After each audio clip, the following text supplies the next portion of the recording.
We'll go ahead and begin.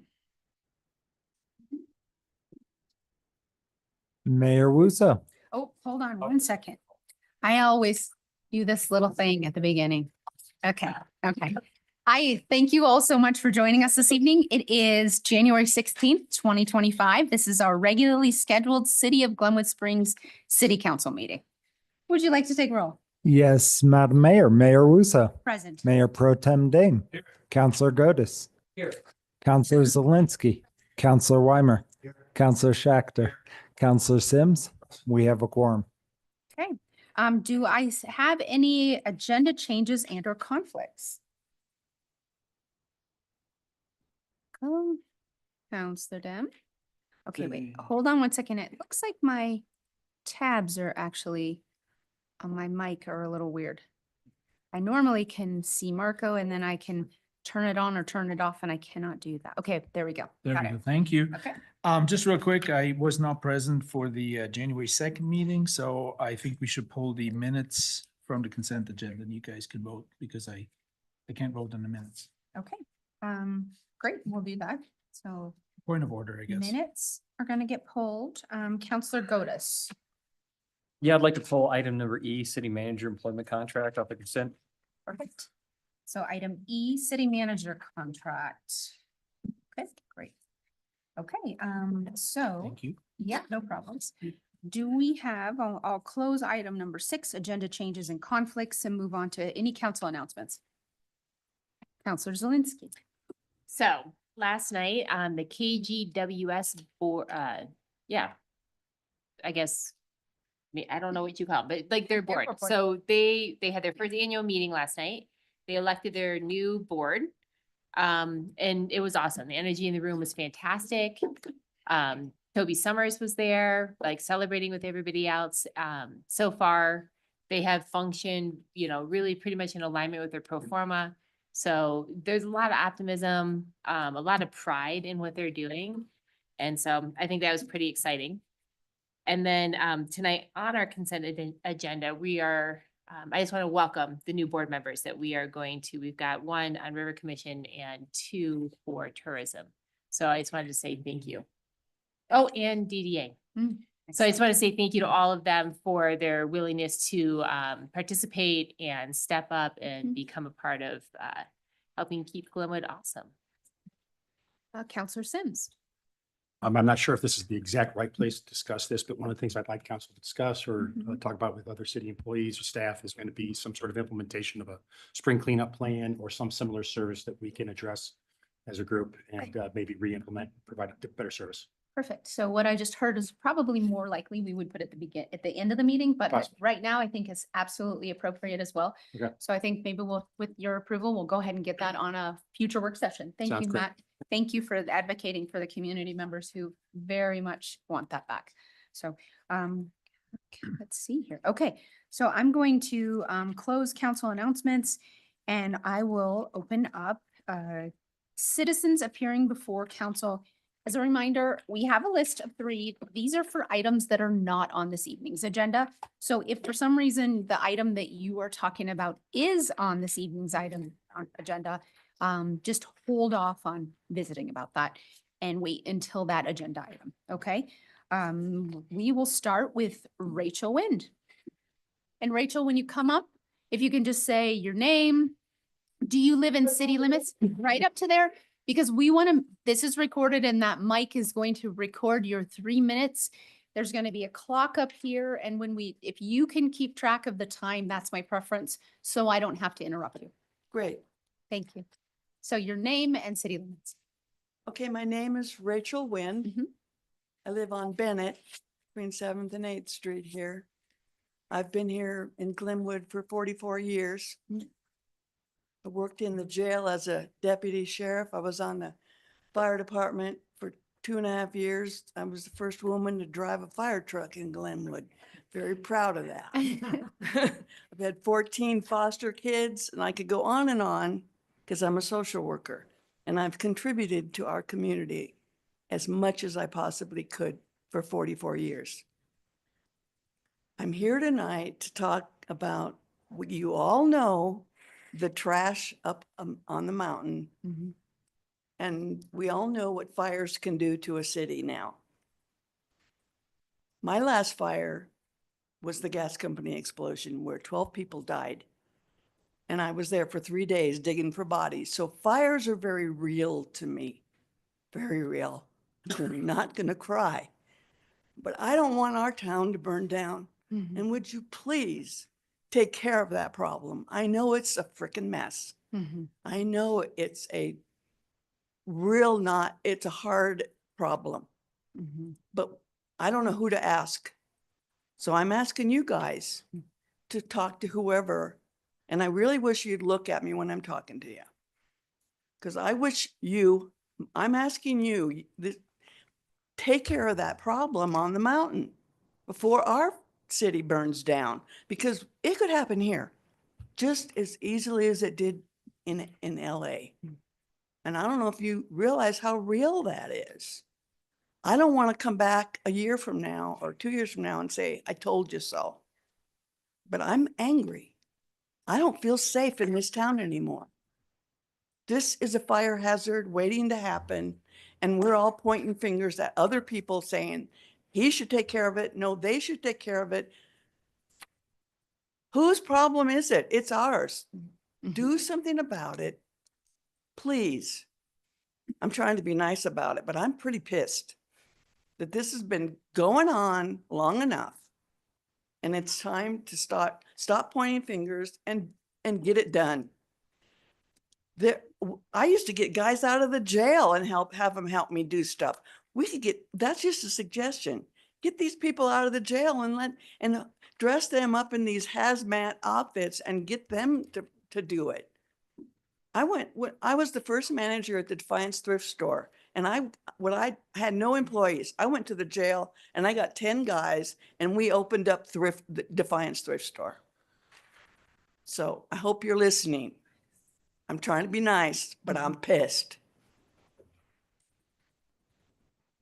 So I'm going to break protocol really quickly and do a council response, just because I want to acknowledge, Rachel, that we do care and we all live in the same town and our houses are just as vulnerable as yours is. And we are trying to make decisions regularly, but there are things out of our control. And the fact is that I would ask that you also go in front of Garfield County Commissioners, because it's actually in Garfield County where that fire was. Now, that does not negate how important it is for all of us to engage in this discussion and this solution. And I'll commit us all, because I think everybody here recognizes how vulnerable we are. But this is not, you're right, it's not one entity that caused it, nor will it likely be one entity that solves it. So thank you for coming. Thank you for sharing your thoughts. Okay. Mike Harmon. Sorry. Yeah, I did. Michael Harmon, 1121 Red Mountain Drive, Glenwood Springs, Colorado. Thank you, Mayor, Council. I'm glad you're all in attendance tonight. 2 weeks ago, I made a 3-minute presentation and followed it by providing a written copy to the mayor. I trust you have all received it and read it. I am trying to provide you with some factual history of tax issues that are very important to this city. What has been done with some of the tax revenues over the past 10 to 20 years is not what voters approved. It needs to be stopped and become compliant. My research shows that not 1 cent of the sales and use tax revenues of the Capital Projects Fund can be used for anything other than water and sewer infrastructure. City council members in 1975 had the foresight to plan for future water and sewer utility upgrades, replacements, and improvements by dedicating the half-cent sales tax in the Capital Projects Fund that was passed in 1975 to strictly water and sewer infrastructure. They made that perpetual, knowing that the reoccurring need to the evolution of time for those improvements. I am still gathering data to show a somewhat quasi-misuse of street tax fund revenues for uses other than the primary intended need for street improvements through deterioration or expansion of the system. The taxpayers shopping in Glenwood Springs have been burdened with an unnecessary tax increase to cover costs that have already been covered by prior legislative action. It has simply been mismanaged. for years. I would like to know what your plan is and how to fix it. And I hope you understand the financial magnitude of this, because if you take that capital projects fund for 3.7+ million a year of sales tax, not one dime is eligible for anything but water and sewer infrastructure. Any questions? Thank you. Thanks, Mike. Okay, Lori Chase.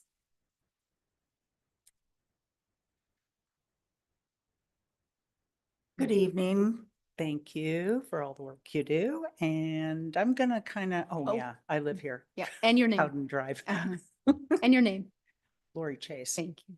You said that for me. Okay, never Well, mind. I'm kidding. You're still at the podium. Yeah. I'm gonna kind of talk about what Rachel was Uh-huh. talking about. And of course, the fires in LA really make you more aware of what's happening. But the issue up on the hill behind Walmart, it's private property. I don't want to see my money going to clean up private property.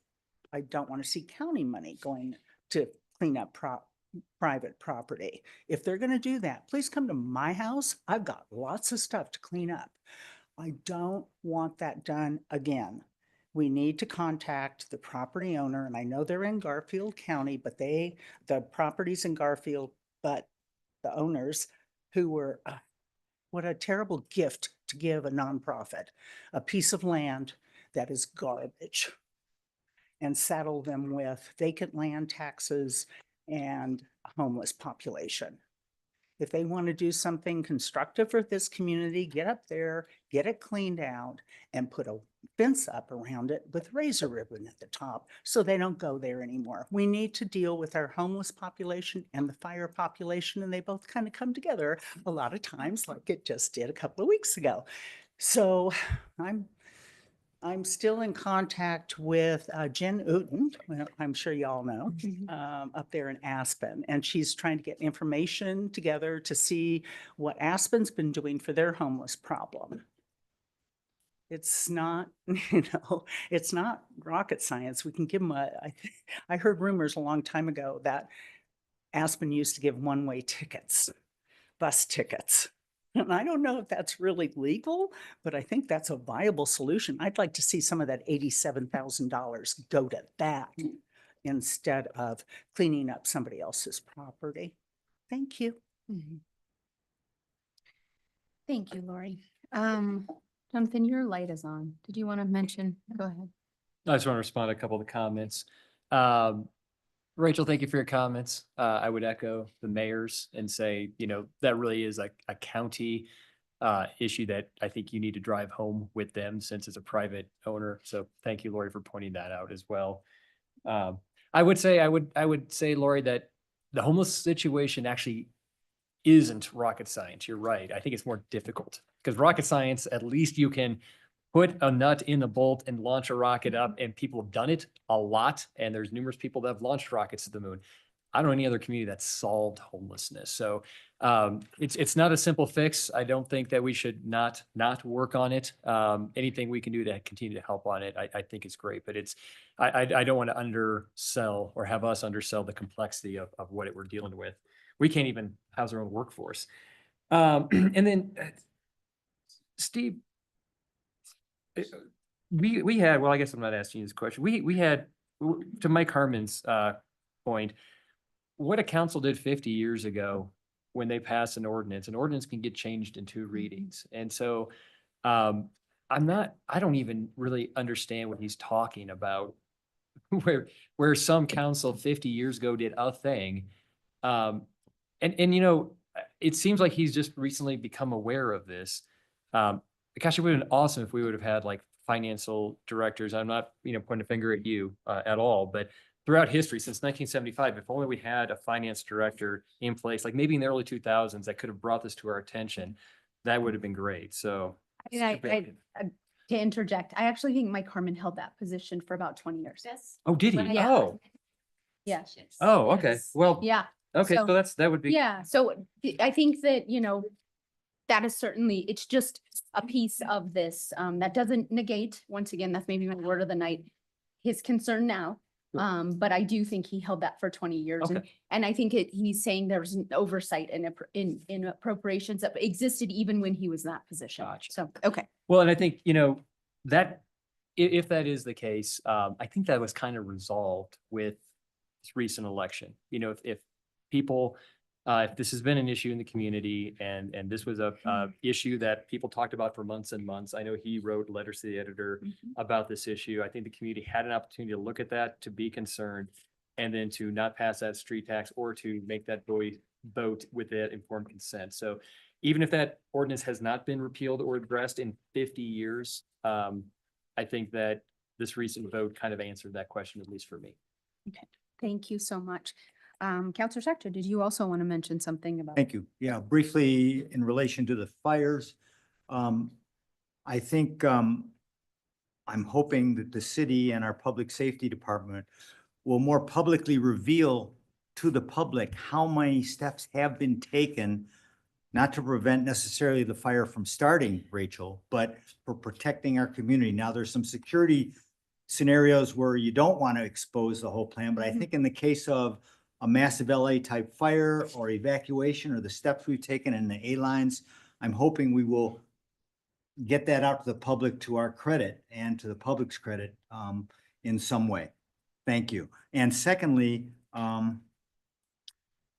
regarding that particular property, I would hope, this isn't a directive, this is a hope that the county attorney and our city attorney are having serious conversations, because it seems to me there must be some recourse as the neighbor of the property.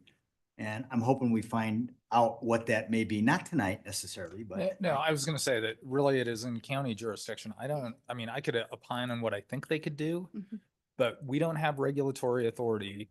Garfield County does. So to answer your question, no, I'm not talking to the county attorney because I don't have anything to bring to the table. Honestly, that's why, to Jonathan's, to Councilor Geddes' point, it's kind of critical that people raise the issue with the county because they have enforcement authority over there. They do. No, I'm just wondering, as the adjacent. Mike, oh, Sorry. nope, you're doing fine. I understand it's Turn it their off property, and then turn it it's back their jurisdiction and it's somebody else's property, but we are adjacent and at risk. It seems to me there ought to be some serious recourse somehow. I don't know how. I rely on you. Thank you. You know, I'm going to let Counselor Zelinski go and then I'll comment. I'm just gonna kind of speak to Counselor Shatner's question. There is a community conversation that is occurring that is going to begin a grassroots effort to address some of this, and it will rise to different levels as we get that conversation going. So as frustrating as it is, it has to be a process, and I think it's gonna have to start with the community, and then it can come up to, you know, governing bodies. So I will bring it back as those conversations occur, but things are moving forward and it is being addressed. It is being recognized. It's never been not recognized. It's just being activated because it is becoming more imperative. And I'm going to add one last thing, and it's something that I have been thinking of. It's a bit of a kind of an ethical challenge for me, and that over the years, we give financial advisory board grants to nonprofits throughout the community. And over the years, we have regularly given them to quite a few of the nonprofits in the community that support the homeless community. I won't name them now, but the reality is that I'm thinking that maybe we take a break from that this year. I'd like to just kind of plant the seed with you guys when that comes back to us with the requests. And maybe it's appropriate, instead of giving money to those organizations, this year we give more money to offset the impacts from homelessness. Maybe it's some grants to nonprofits that clean up the outcome from this demographic. If, you know, using public money to fund these nonprofits and then in turn using public money to navigate the challenges that are created by that, it's creating a huge challenge in our community and making us vulnerable. Maybe until we can figure out a better game plan moving forward, I think we could maybe take a break, but that's my personal opinion, and it'll come back to us with FAB grants and we can make a decision at that time. But that's certainly one prong in the way of solutions. So back onto, that's the longest council announcements and comments we've had for a while. So I'll bring it actually back to council for an approval of the consent agenda, less item A and less item E. And I'll do those immediately after in that order, for regular agenda, okay? Counselor Zelinski. I make a motion to approve the consent agenda, moving items A and E. And a second. Second. Okay, all those in favor? Aye. Any opposed? Motion passes unanimously. Okay, we'll start then. I will look for an approval of the minutes from January 2nd, 2025. Counselor Gotis, So moved. Counselor Zelinski. Second. All those in favor? Aye. And any opposed? Okay, let the record note that Marco Dam did not actually vote. Yep. Item number E, city manager's contract. Counselor Schachter.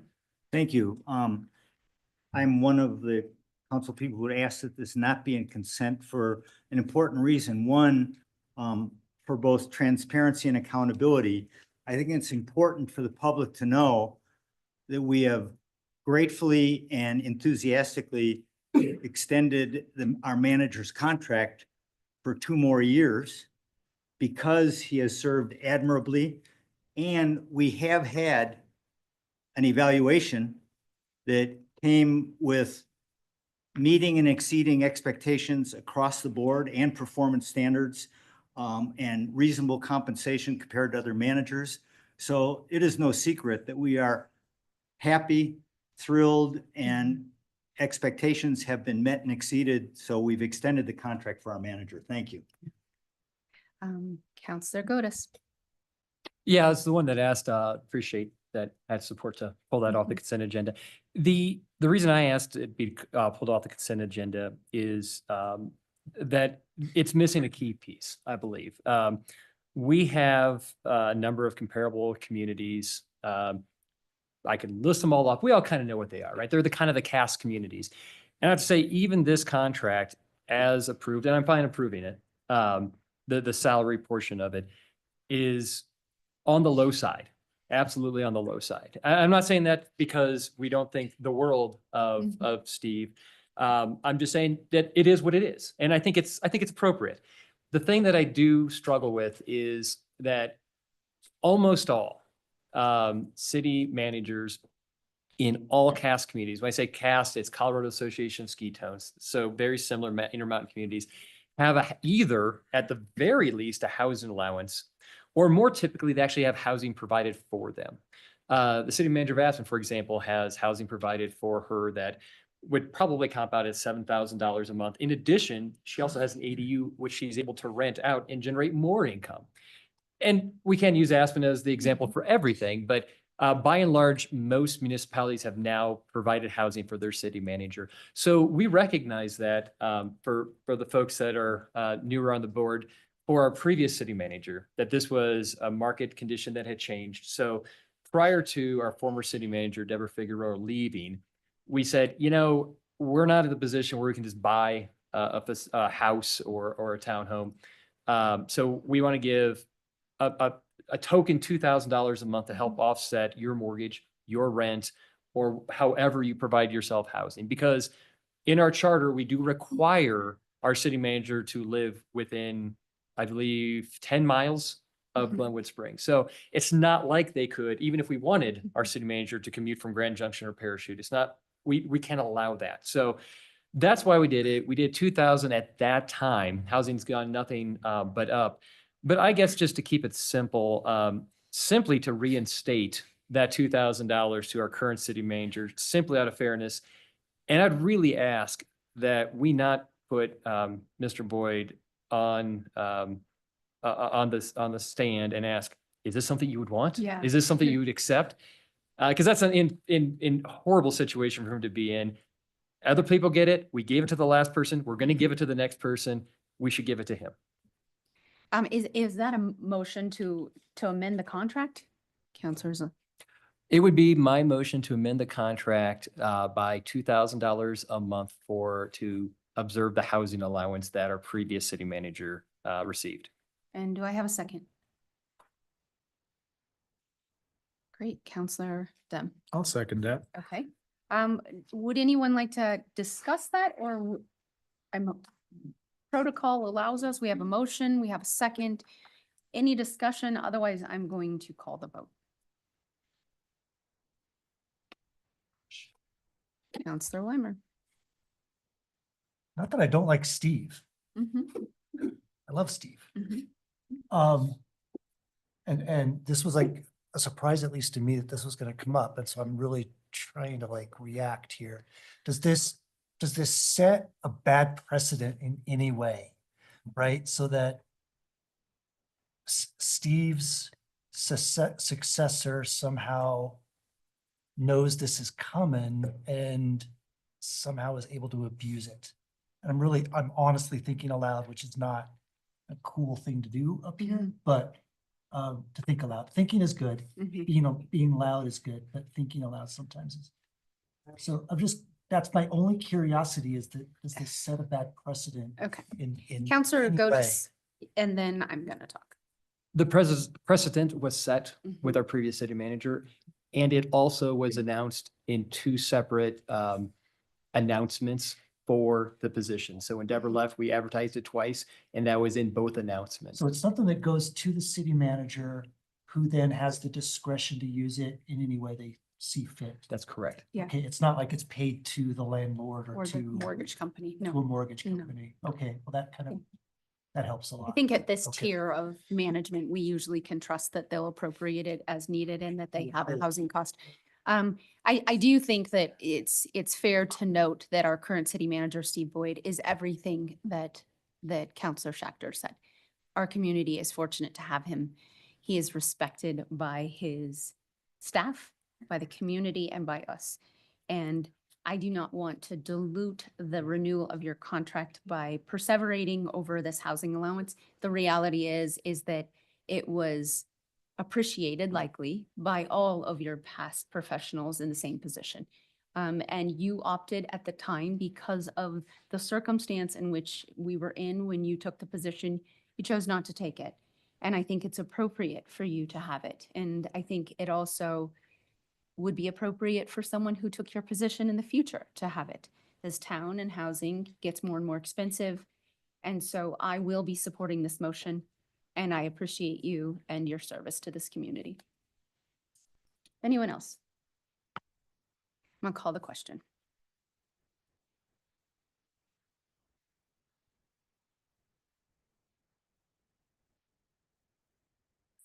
Yes, Counselor Zawinski. Yes, Mayor Wusso. Yes, Counselor Gotis. Yes, Mayor Pro Tem Dame. Yes, Counselor Sims. Yes, Counselor Weimer. Abstain, Counselor Schachter. It passes 6-1. Okay, thank you. We will move on now to our first regularly scheduled agenda item. Glenwood Springs Historical Society budget. That's item number 11. Come on up, gentlemen.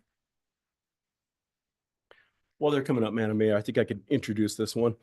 We have supported for a long time the Historic Museum. It is actually in the ballot question that was asked in 2016. We've given them a little bit extra money the last couple of years as they're in transition, trying to find some succession and doing some strategic planning. So they're here tonight to kind of give us a quick update on what they've done. They have in fact accomplished a lot, I think, in that time. And then I think they've got another specific ask this year of $120,000, which would be the same as we've given them for the last 2 years. Okay. Thank you so much. So my name is Jamie LaRue. I'm the board president of the Historical Society. With me is Tyler Benton. And in case you ask me a question I can't answer. And Great. both of us are good Glenwood team. Springs residents. Just to kind of, first I want to begin by saying thank you to council people, Dem and Zelensky, who gave us some wonderful advice last year, and we took that advice. And so just to kind of briefly highlight some of the accomplishments. And under financial accountability, we ended the year with $84,000 in reserves. I'm very pleased by that. In 2023, you asked us to raise $20,000. We did. In 24, our cash donations totaled about $27,000. Our board members personally contributed $9,000. End of year donation campaign, kind of a first time, not the first time, but our most recent attempt at it, brought us about 4,000. Strawberry Days Parking gave us another 1,000 over last year. And we've expanded our programming to get more revenue. We've also kind of picked up our marketing efforts. So lots of social media, 2 newsletters this year, 4 newsletters next year. You probably have noticed the historic photographs in the Post Independent. We're getting a lot of good buzz about that, and we gave you our historic calendar last time. Looking forward, we're addressing this succession, as was mentioned, a new executive director coming in, and we're going to focus on trying to really highlight citizen engagement. That means the Ghost Walk, based on the same expansion of dates and times in the vaudeville, updated downtown walking guide, downtown tours with local hotels.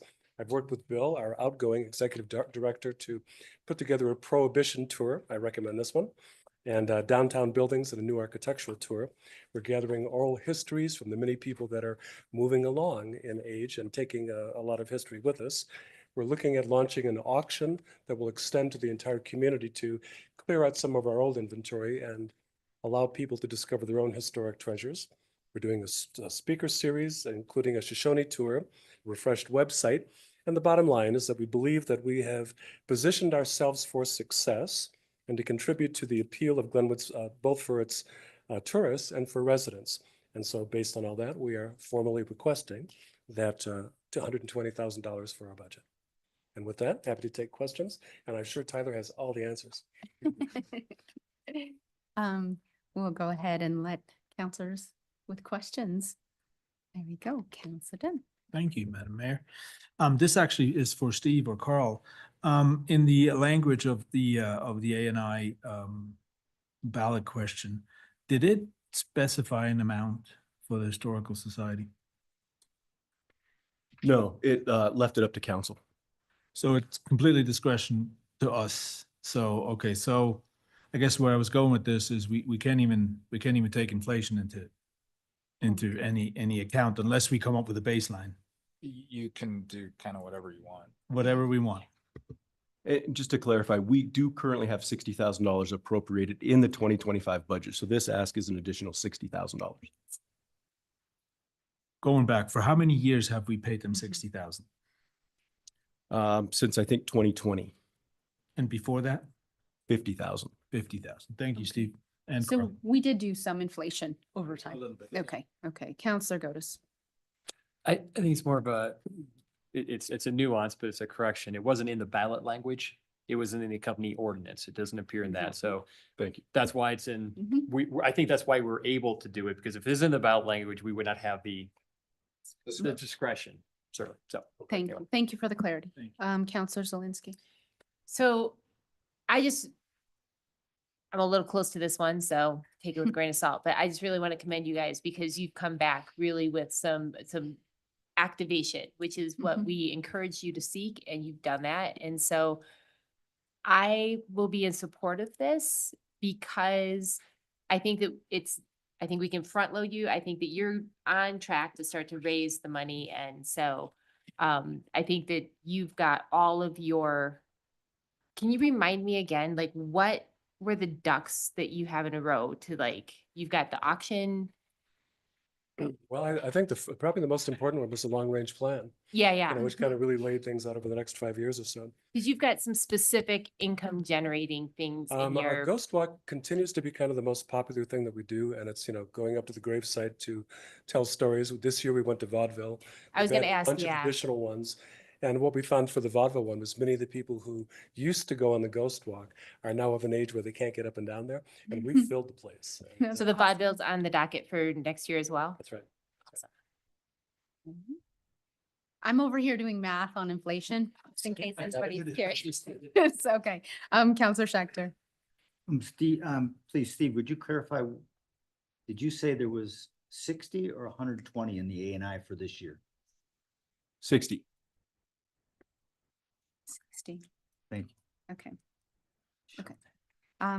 Counselor Sims. What's your goal this year for yourself, for your fundraising yourself, the dollar amount that your goal is? Do you know that off the top of your head? I think we were right around 27,000, I For believe. this last 2024. For 24, 25, I'm not exactly sure. And I know that we had some discussion with some of the counselors about, can we work out some sort of a matching deal where we can raise money and you might be able to match that. The issue for us has been, the $60,000 really doesn't cover a director's salary. It's going to be very difficult for us to fill that. And so there are two elements in my mind about running a museum. One is all the administration that takes place, the professional knowledge. Fundraising is almost a full-time job. And so this year is a key transition year for us to build that expertise. We're exploring all the ways to begin to understand how better to fundraise from this, but this is a seed year for us. So what was your, how much did you fundraise last year? You said 27? About 27, And then the year before that, about 20. about 20. And I will say, Alma, if you don't mind me jumping in our strategic plan, which we developed in 2024, we had set ourselves a goal of fundraising equal dollar amounts to what is provided for the city. So that's something we're working towards. We're in transition with our executive director. We have new energy from board members. And so we've got a lot we're building on, and we look forward to reaching that goal. And again, our new treasurer is a CPA with all kinds of contacts, so we're working on it. Yeah. I really do have to commend you guys just in the growth of the organization in the last 5 years. Like, it's been really fun to watch since I've been on council. Just every year it's been progressive and just kind of game changing. Every year I see what you guys have accomplished, and I'm super impressed. So it's been fun. Councilor Dunn. Thank you. Steve, if whatever amount we choose to add to the 60,000, where would we take it from? I think we would take it from the A&I fund. Stick to the plan. There's plenty in it.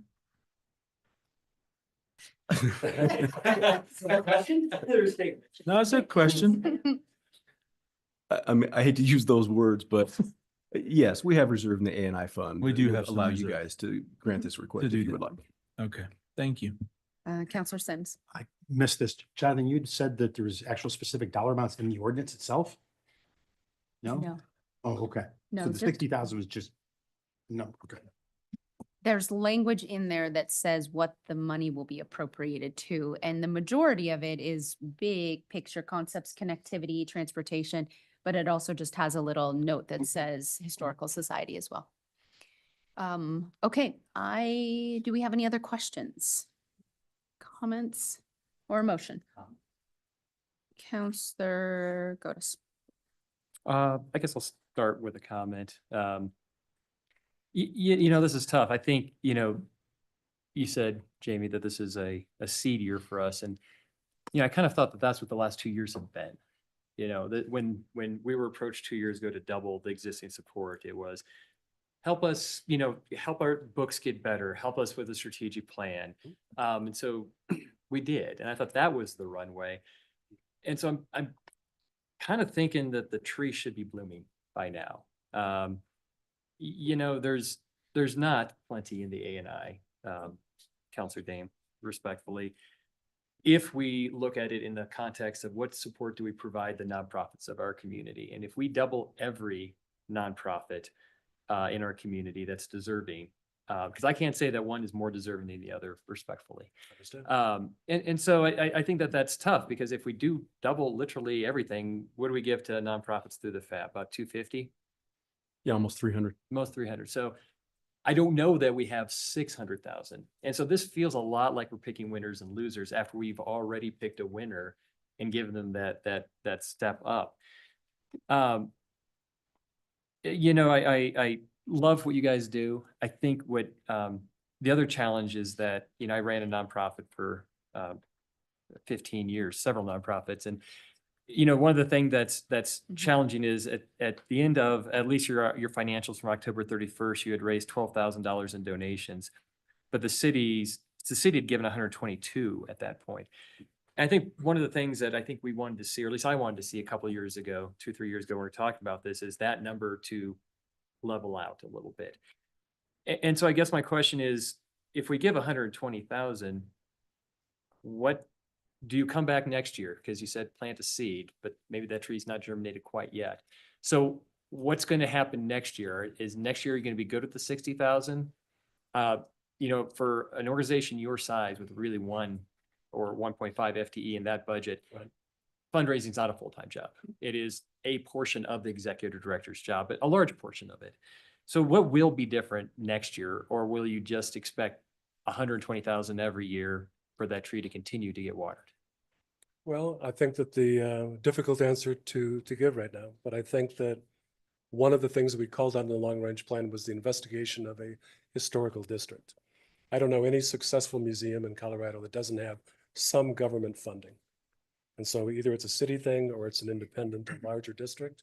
My understanding about the history was that a district like that was floated once, failed across the county, but passed in Glenwood. And so I think we'll be investigating this to see, maybe you are not the only entity that should be thinking about funding this. But I don't know any museum that manages to fund itself entirely by raising donations and doing events. We require some kind of support. And have you approached other, I'm sure you've beaten the bush with the state and writing grants, but have you approached the county for support as well? I haven't gone to the county that I'm aware of. They supported us for $50,000 in a grant that we applied for the COCA. You want to come up? I'm so sorry, Bill. Can you come on up? I'm Bill Kite, the current executive director. We received 50,000 from the county and 25 from you guys for a grant for the coke ovens. When we didn't get the grant, we returned the 50,000 and returned some of what the 25,000 was back to the city. So that was for a specific project that we asked for. They've been helpful to us over the years. And when we had a roof that leaked, they helped put that roof back on. So they have helped us as well. Have you applied through their Human Service Commission? No, I haven't. Okay. That's something that they have, like we have a financial advisory board, just for your information. It's usually grants that they have the mini grant, which is 5,000, which is you just put it in and basically get 5,000 and then you can ask for more. So that's pretty easy.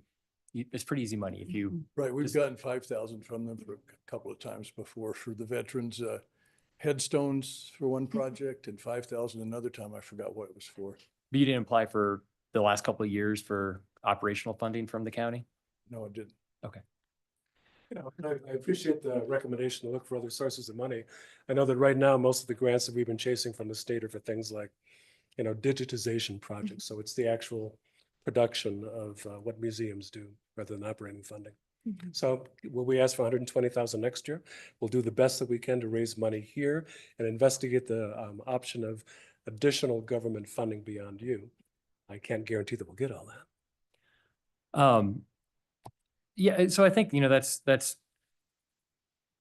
I don't know that you've looked hard enough if you haven't gone to the county and just gone through their human grants application. I think, what I would like to see is that money that we've given for the last 2 years was a hand up and not just a handout. So, I'll make a motion just so we have something to kind of talk about and kind of a stake. I don't mind giving one more year of help additionally of the 60,000, but I'm not quite at the 60,000 of just here's 60,000 and, don't go raise any more money, which I think was what we've gotten the last couple of years.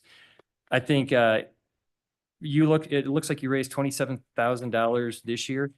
I would say that I would motion that we give an additional, let's say 20,000, just for a marker, and I'm open to friendly amendments, additional $20,000 for as a match for each and every dollar over the $27,000 that you raised in contributions this year. So they raised $27,000 this year in contributions. So that's community support. That's why I'm focusing on that. Great job on the Ghost Walk and all the other special events. But the financial part that's really going to be sustainable is that community support. And so if you're able to raise every dollar over that, so it's incentive. It's hopefully you go out in the community, you do the fundraising dollars. Every dollar that they raise over the $27,000 that they raised this year, we would match 1 for 1. In addition to the $60,000 already in the budget. But you mentioned another 20 somewhere. Another 20, yes. So 80. 80, yes. And then 27 on their end, and then we match whatever they go over 27. Correct. Is that clear for everybody? Let me try again. $27,000 is what they raised this year in contributions. If they raise another 20 on top of that, we'll match that dollar for dollar. So that'll be an extra $40,000 that they've gotten from us, in addition to the 60,000 they've gotten every other year. I don't want to penalize them for, what they've already gotten. And additionally, raising $20,000 is not, they've always kind of raised $20,000. So what is the incentive? And if anybody else has a better idea, but it seems like organizations perform well when there's a match opportunity. So if I don't get a second, I would be interested to hear if anybody else had a similar proposal.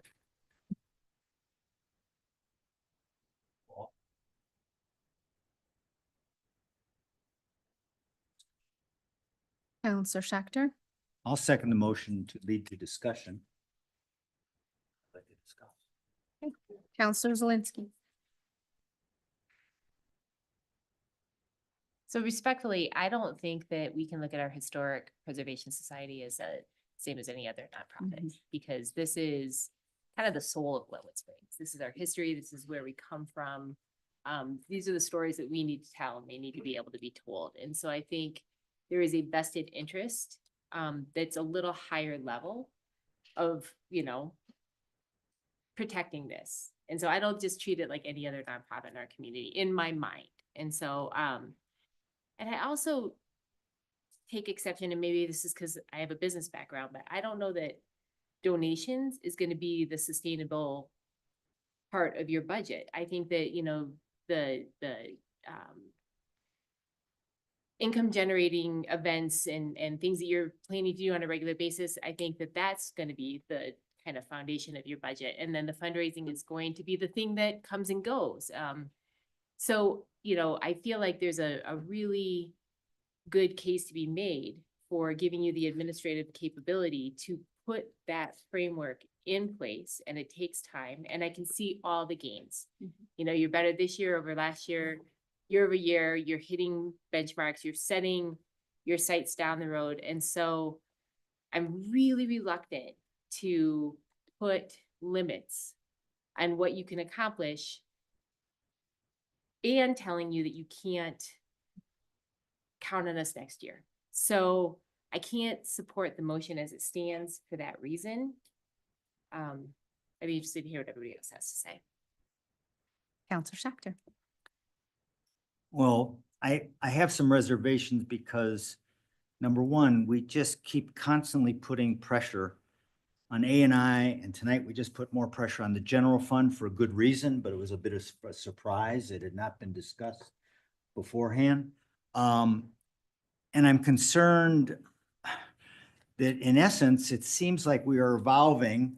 If the succession plan you point out, Jamie, doesn't work, we're evolving basically into creating a FTE for the city inadvertently, not deliberately. So I'm more inclined to, whether it's this motion or an amendment, to say, we'll match up to X number of dollars this year, 20,000 or 30. I heard, if I understand the motion, we will match up to $20,000 of fundraising. Is that the motion?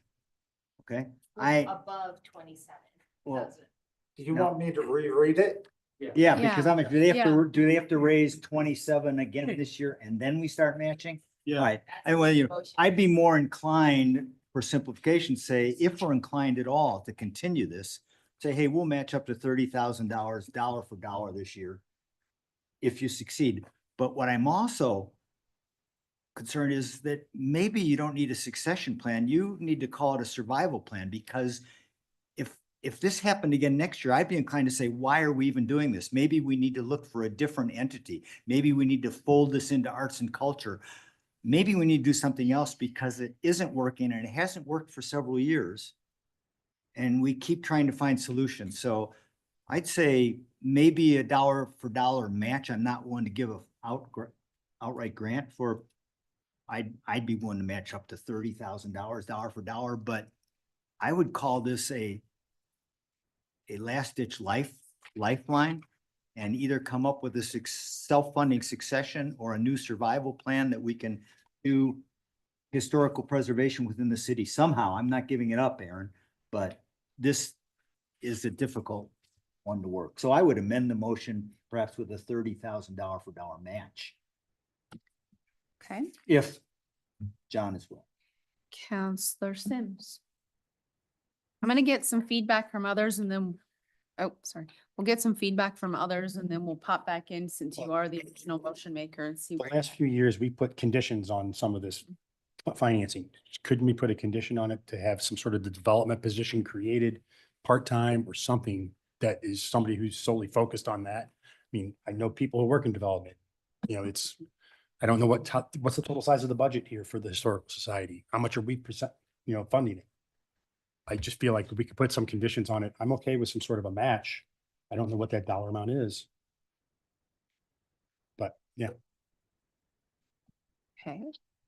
Counselor Gotis. Yeah, so I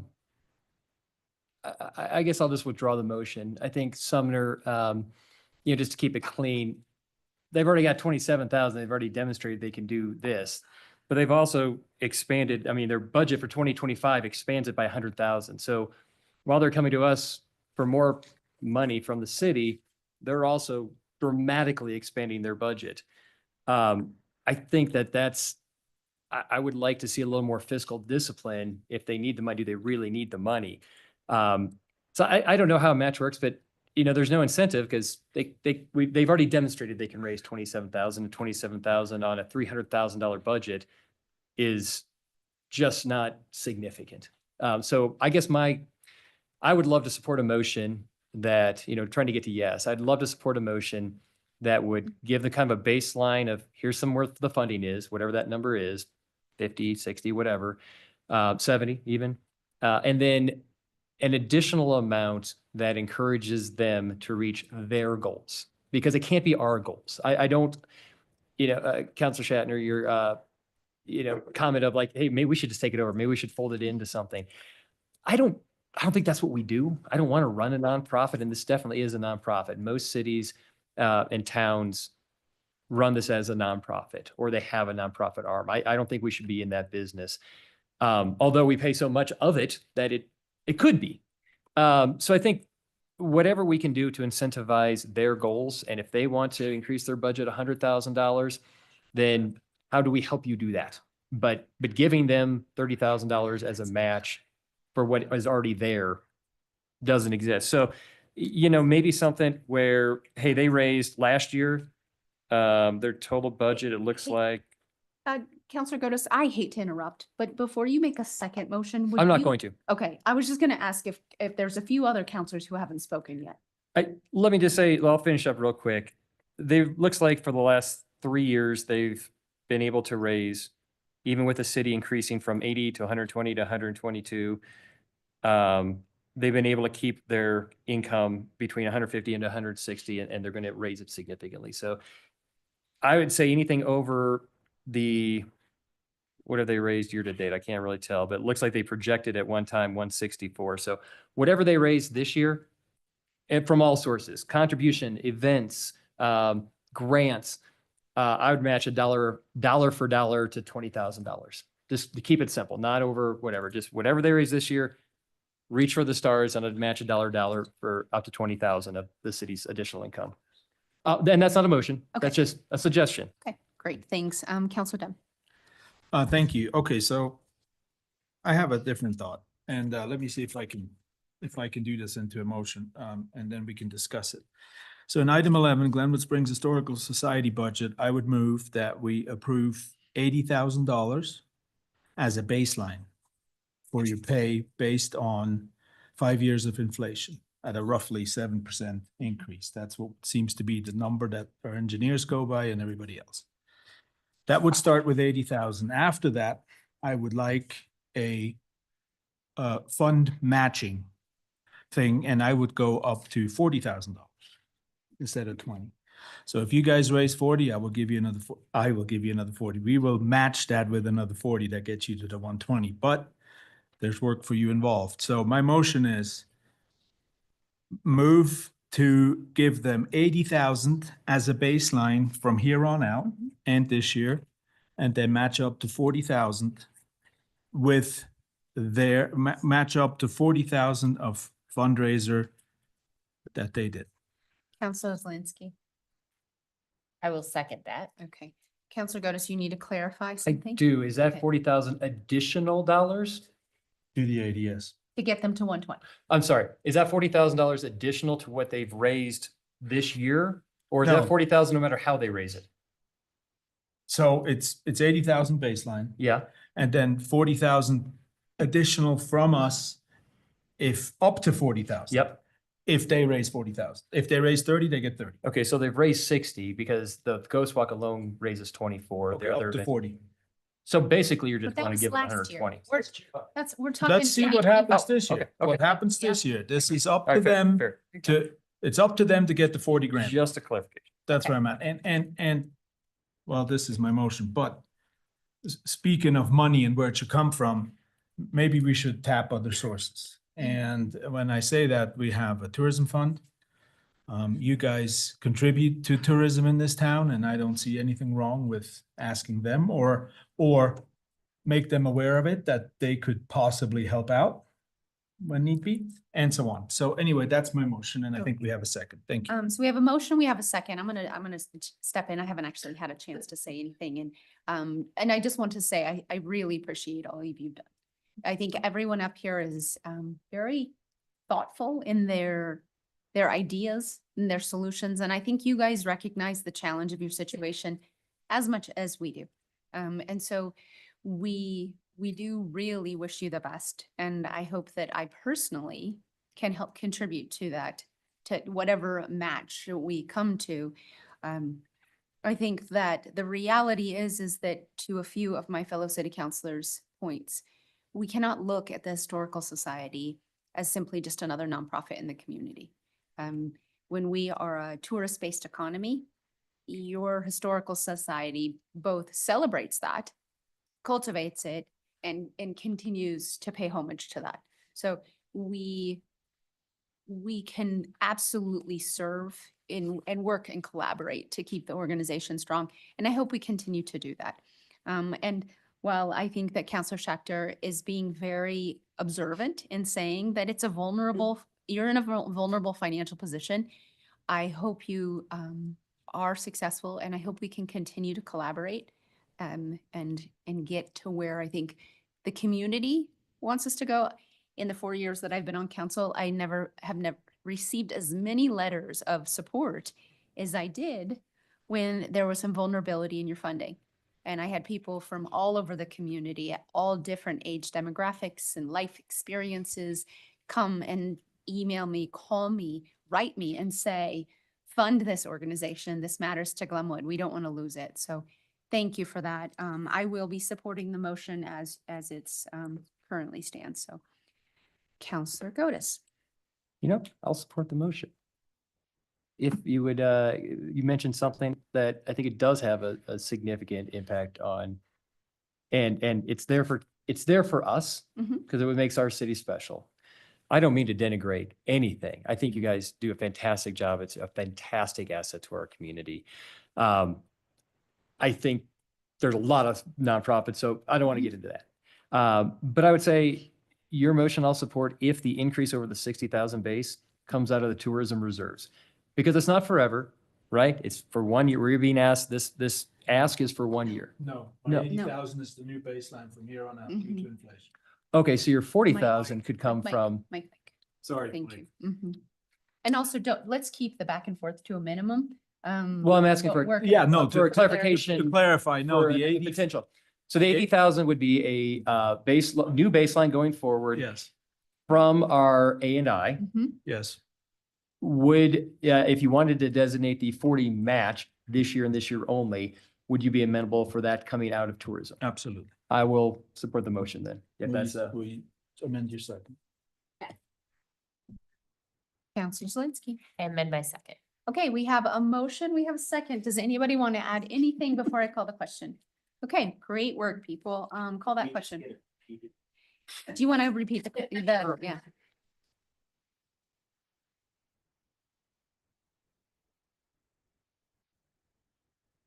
$80,000 from here on out with the baseline, 80,000 baseline from here on out with 5 years at 7% inflation After that, a $40,000 dollar fund match coming from tourism. Up to 40, up to 40. Can I make a clarification? Yes, you may. So what you read back was just Marcos saying how he got to that 80,000. I just wanted to be Oh, no, I clear think that, was his motion. was that? It included. Right, but it didn't need to be in there, but I said it, yes. Okay, I just want to make clear that that Mhm. 80,000 is the baseline, but it is not now benchmarked at 5% or 7% every No. year. No, no, Unless you would like to. no, not at this point. Okay. Okay. Okay, At this point, Okay. but this point, we're catching up for the past 5 years, inflation, the 80. but that was the reasoning to get to the 80,000 Correct. this year. Gotcha. Correct. Thank you. It was a bit messy, sorry Okay, about that. great. Okay, Appreciate it. thank you.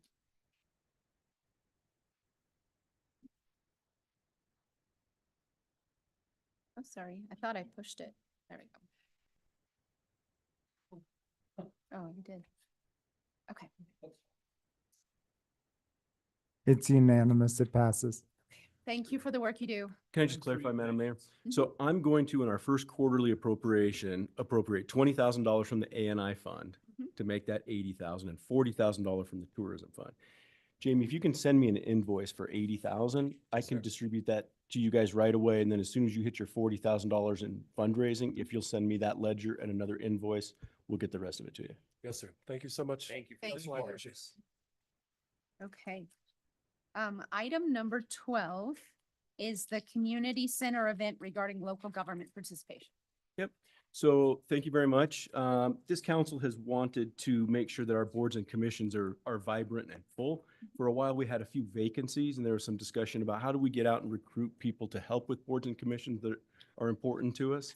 We're pretty full as it is right now, but I don't know that that changes the fact that I think the idea behind this was to have some kind of a job fair type of event where people could come and learn about opportunities available to us.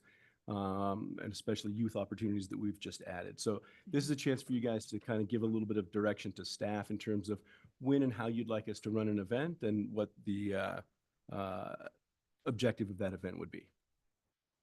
I'm going to jump in. I think really this was Counselor Zelinski and I that were kind of impassioned by it. The idea being is that we would have kind of a table set up at the community center. Each one of our boards and commissions from, you know, the Victims Alliance to the Financial Advisory down to Parks and Rec and everything in between would have a table with a few members at the table, maybe some handouts, maybe if they have, you know, River Commission has its master plan or its, you know, Master River Corridor Plan. They could have copies of those. They can answer questions. We can let the schools know that we're doing this. Community members may also use it as an opportunity to talk to boards and commissions. I would also like to invite Garfield Clean Energy to have a table. Obviously, they wouldn't be able to get volunteers, but Garfield Clean Energy is a collaborative that we're involved in and people can better understand what they do and how we do it. RAFTA could even come. Like, we are members of so many different organizations, and I want to make sure that the community members know that these are the organizations that we align with and that we support, and that we're also, as city councilors, liaisons too. So I could go, you know, from one side to the other, but each one of us goes to other meetings besides city council meetings on a weekly and monthly basis to represent Glenwood's interests.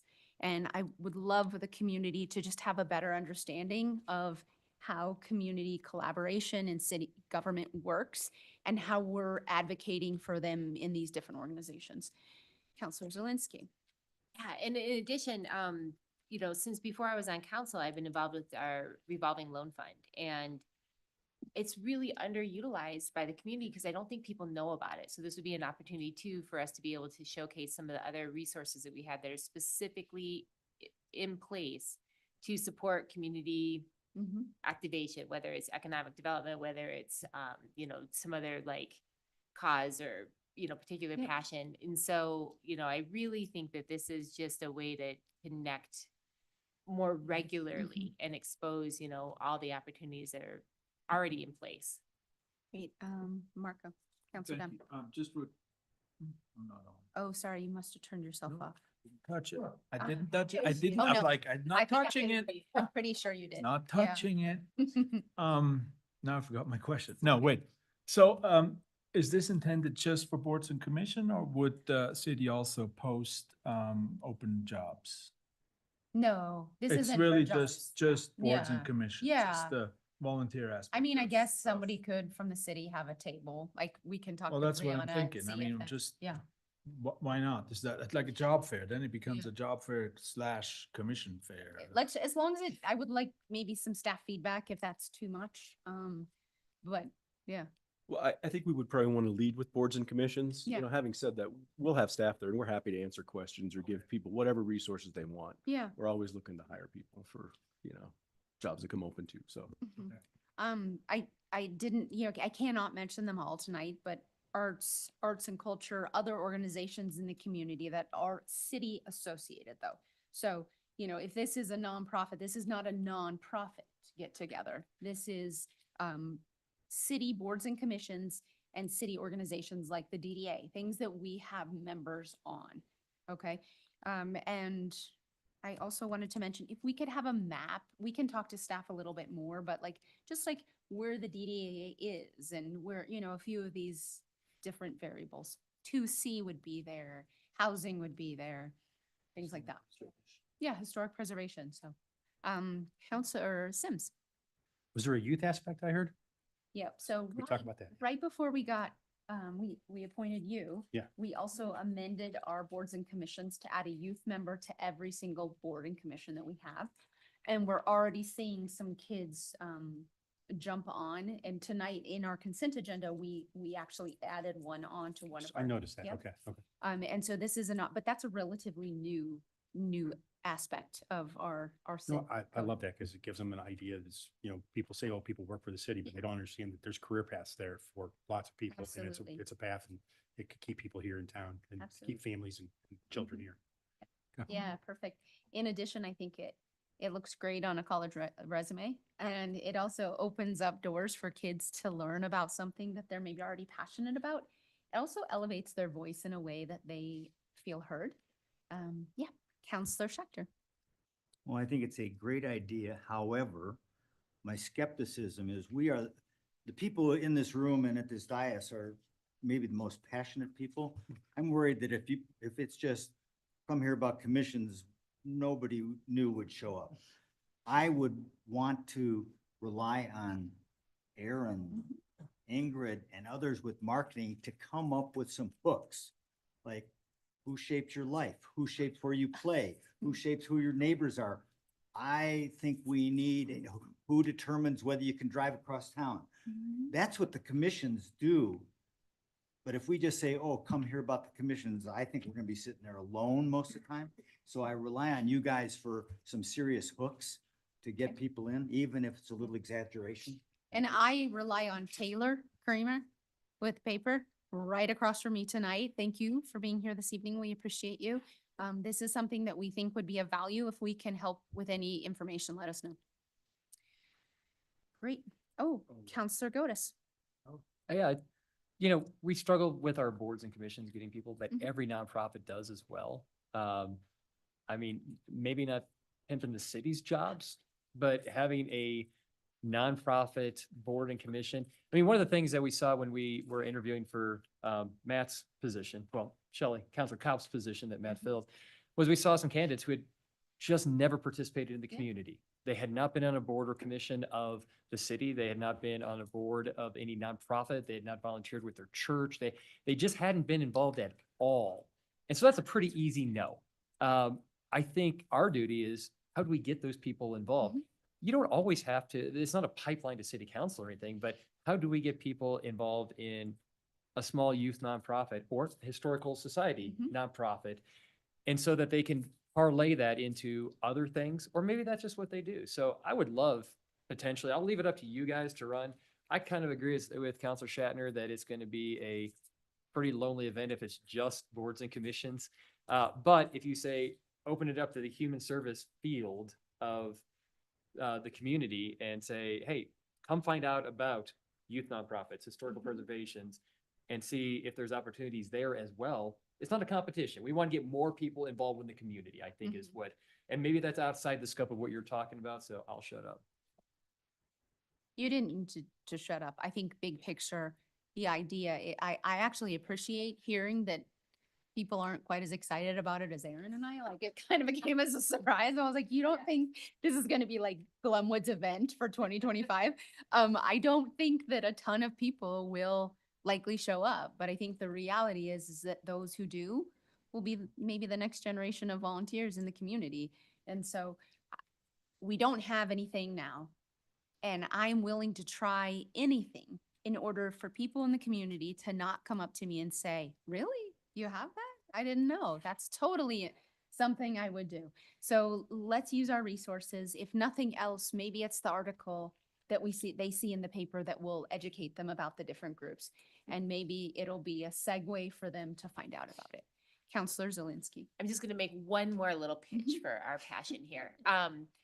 There was, I think, close to 50 people in the room last night for the KGWS board meeting. So this is, when people are excited and passionate, they will show up. And I think that you just need to give them a platform and a place to do so. So it's a start. And these things don't usually have like jaw-dropping numbers the first time out, but if you can do it with consistency and keep that exposure like in the front of people, I think that you'll see better activation over time.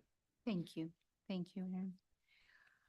Okay, we are on to item number 13, which I think is, there was an error and then we corrected the error. Well, yeah, there Yeah. was just a Uh-huh. mistake on the attachment. So. Thank you, yeah. Mitchell, for catching that. Yeah, thank you. This item is the Steve item. That he wanted the fund name to accurately reflect what the fund is, Okay. which is a code change. Literally, all we're doing is changing the name of the tax in the fund to match up to what the ballot measure was. Okay, excellent. So I'll look for a motion, Counselor Dem. Thank you. Item Public 14, hearing. ordinance Public 2025-03, budget amendment number 1 for 2025, one reading. I would move that we approve. No, no, Yeah. no. Oh, I'm sorry. Item Yeah. number 13, Yeah. Public comment. It's a public hearing. she Yeah. said motion. Oh, I did say that. But here's the thing. Yeah. I'm Yeah. going for it. Okay, so let's pause for just a minute and see if there is any public comment regarding item number 13, ordinance 2025-02, changing the name of the street tax fund. Okay, any on attendees can pop over. Are we on attendees? We're on attendees. Raise your hand if you wanted to visit about this. Okay, I'll bring it back to, I don't know, Council Dem. Okay, I'll try again. This time the right one. Item 13, ordinance 2025-02, changing the name of a street tax fund. I move that we approve the change of the name. Okay, I'll look for a second. Counselor Zelinski. I second. Excellent. All those in favor? Any opposed? Motion passes unanimously. Okay, moving on to item number 14, ordinance 2025-03, budget amendment number 1 for 2025. Steve Boyd. Thank you. So in November, we passed a tax to renew our street tax and add an infrastructure tax to a total of 1.0% of sales tax. When we submitted the budget, we didn't have those additional proceeds in the budget because we submitted it in October and it didn't pass until November. Now that we know that it's passed, we're going to appropriate those funds in revenue and then appropriate those funds in expenditures. And I think Matt is here just to quickly talk about the projects that we're going to plan to do in 2025 as a result of the addition in taxes.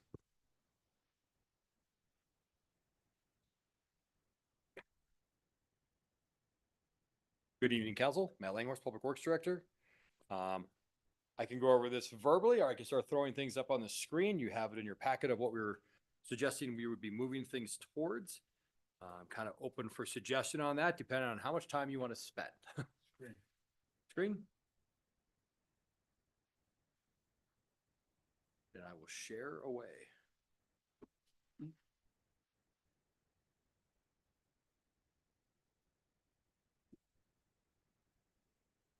So in your packet tonight is a fairly lengthy spreadsheet associated with about $8 million worth of street fund and infrastructure tax money. I think I got that right. I don't really know. The list in here is accommodating $1.9 million worth of infrastructure funds, which is water and sewer funds.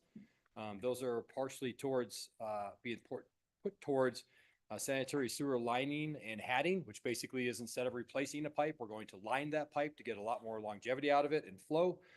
23rd Street project has water line and sewer line replacement built into it. We're going after a DOLA fund. We have to have matches for that. Red Mountain North is phase 2 is a water project / road project, mainly water. So there are funds being appropriated for that. We need to design a water line and a sewer line over by West First Street in the Village Inn area to get rid of some mess that we have and create a better, more appropriate loop.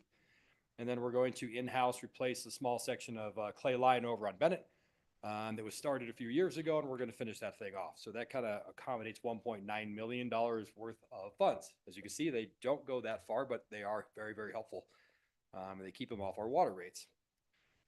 In the streets projects, we're doing Blake Avenue Phase 2. We have 1.85 million appropriated for that. And this is for the public's benefit. You guys have all read this. We are going to complete a sidewalk from Flat Tops to the community center. There's already an 8-foot sidewalk started there. There's a dirt path. We're going to complete that and put handicap ramps in to the community center. There's also a bus stop over there so we can get the kids from point A to point B and the rest of the community. Lincolnwood has been in dire need of repair for the last ever. There's about 600 feet of it that's in bad shape. We're going to remove and replace. We already have design plans we're looking at. It should go out to bid hopefully next week. Ryan doesn't know that yet. North Glenwood Design Survey. So here's the thing that we're going to try to do a little bit better. Is we would like to get ahead of projects by getting them surveyed to the level that an engineer would normally use, and then in-house through Ashley, Ryan, myself, and Lee actually lay out what we want. Most of the time, we don't need a whole lot of discussion of, do we need a sidewalk? How does this road going to look? Where's the curb and gutter going to? We're all engineers. We can get it about 90% the way there just on planometrics. And then we can bring that out to bid and say, hey, engineering groups, we want you to design this. Yes, you can add some tidbits into it if you would like to along the way, but generally speaking, this is what we would like to see. That lets us get with Transportation Commission, yourselves, the community members, way ahead of it, and not have to pay for all of those fees up front that we normally don't like to pay for anyhow.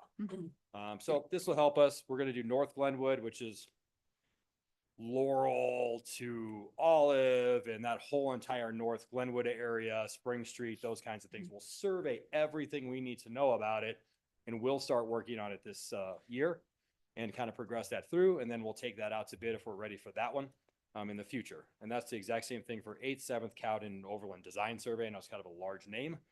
It's very encompassing of the area. We know there's problems over there. We'd like to get ahead of that one also. Wolfson and Midland roundabout design. This may be the first or second time you've heard about this. We need to do something with that intersection right in front of the Midland Center, adjacent to the RAFTA developments over there. And that is basically a 2-lane roundabout, kind of pushed to the flat spot of the hill over there. Instead of a signals will just back everybody up on the hill in the wintertime and they won't get going again. Coach Miller Design Survey and Design. That is actually out to bid. We're going to be negotiating with 2 bidders. I'm already starting on that actually. That was going to, we were going to try to push for that to actually do construction this year, but we just not enough money. So most likely, unless something else falls off the page, then we'll get that done and we'll be ready for design or for construction. But we're getting ahead of that one. Streets condition report. We haven't done one since 2017. I remember it's the PASA report that everything is based off of. We're actually going to hire the exact same company, redo that report, see how we're doing on our progression of street improvements, and go from there. Sorry, this is taking so long. Street overlays. That is actually going to be the replacement of Wolfson from East Meadows back to Midland, right in front of the community center. We're not going to replace all of it. Some of it's going to replace some with mill and overlay. Concrete out there is terrible. We'll replace that. Those are out to bid right now. And then obviously Red Mountain North Phase 2, that comes back around also as a roadway project. So, and then if you go down below that, it's operations and maintenance. This is basically everything we already approved in the budget, just kind of reorganized. And I want everybody to see line by line what that means, because a lot of people are like, that's just a big lump number in there for maintenance and repair. This is generically, actually pretty accurately, how those things actually bill out throughout the year. And then we've got the things below that, leases and rentals, technology, TIF, those kinds of funds. So any questions on any of this you would like to have answers for? Hopefully people can read that. If not, it is in the packet. You can definitely packet. download it, take a look at it. Okay. Any questions from council? Counselor Weimer? Hey, Matt, what's in the traffic calming program? So we have a program in town that if you go to the engineering webpage, you can apply for traffic calming measures as a resident. If you think you need a speed bump, you want a stop sign, you want something else, you can actually come into the city, apply for a program, this program, and we would work through what you're asking for, what's the best solution to it. And the money for that program comes out of that line item. It doesn't get spent a lot of the time. Sometimes it goes to Safe Routes to School. If it's not being spent, we do other things with it, but we'd like for residents to come in with ideas on how to slow traffic down or improve it. And that's the fun for it. Any other questions? Sure. Counselor Gotis? Yeah, hey, maybe it's a question. I'll say it I'll phrase it in the form of a question. We have a sign shop. I think it's important for the residents to know that what they voted on is what's happening. And so I would really encourage, do you think it'd be a good idea? Let me, Go ahead. big signs on all ends of whatever project. Thank you, residents, for supporting to see your taxpayer dollars at work. Yeah, we started that last year with the Blake Avenue project. If you went and saw, there's actually a sign still out there that says, thanks for, this is per your half-cent tax. And we're going to update that, obviously. And then anytime there's an access into a large project, those signs will exist. Cool. Yeah. Thank you. Thank you. I appreciate it. I'm going to open it for public comment.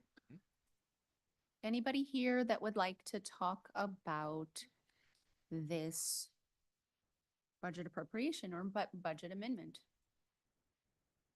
Anyone online? Okay, I'm going to close public comment.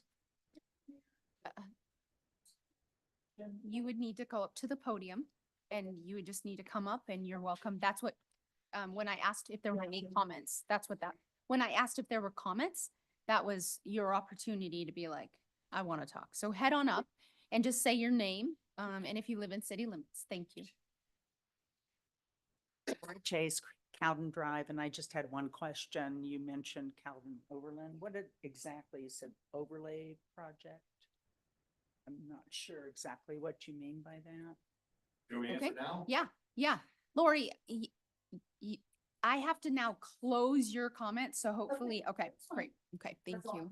Okay. More than thank happy you. to be more specific on that answer. Basically, what we're going to do is go in and survey, actually get survey grade data, topography, utilities, existing conditions in those areas. So Cowden, Overland, 8th Street, 7th Street, all the way to Colorado, back on Midland, because there's multiple things going on over there. We need to connect the trail for it goes from 8 feet to 4 feet along the fence, and then it goes all crazy, you know, all the way back down to 7th Street. That's been my plan forever for mobility. 8th Street needs to be changed. We've seen 8th Street plans, and we need to modify those a little bit. Cowden and Overland, they definitely need some improvements, whether it's drainage, parking, curb and gutter, whatever it is. And then Midland, we really need that left turn lane going on to 8th Street off of Midland southbound to be a little bit longer. And how does that affect the church parking? How does that affect Red Mountain intersection? So it's like 6 different projects that we just are going to combine into one. And once again, if you can do a bigger project, it's way more cost effective. And if we piecemeal this, we won't get that piece right. And if we piecemeal that, we won't get that piece right. So a survey is a very inexpensive way for us to sit down as an engineering team and figure out, what do we want this to be? What does the Transportation Commission want this to be again? What do you guys want it to be? What does the public want it to be? And it lets us get that leg up instead of just waiting for an engineer to get there and then give us something. No, we're just doing it ourselves to a point, get the public involved and know what we want, and then put it out for engineering for final design. Okay, that's perfect. Counselor Zelinski. I would like to make a motion if we are at that point. I'd like to make a motion to approve ordinance 2025-03 budget amendment number 1 for 2025. Perfect. Second? Okay, we have a motion and a second. Any discussion? I'll just say thank you. Earlier, when you were doing your presentation, you said, sorry, this is taking so long. And never do you need to feel rushed when you're doing this. I think that over the years in this position, the number one thing that comes up for people of like, what's the value of a municipal government is good, safe streets. So it is evident that we are regularly investing in them. And I thank you for your foresight and your knowledge and your whole team. Thank you so much. And I look forward to seeing these things done. Thank you very much. Appreciate it. Oh, we do need a vote. You do need to vote though. All those in favor? Any opposed? Got it. Yeah. We did public comment. We did. We did public comment and then, yeah. Sorry. It's okay. It's cool. I got it this time. I only forget public comment one time per meeting and it wasn't that one. She forgets public comment. I forget to freeze it. It happens. Okay, we're gonna take a brief 5-minute pause or so in order for everybody to be ready for a nice long discussion. So we will come back at 7:47 or something like that, okay?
Okay, our apologies. That ended up being a little bit longer break.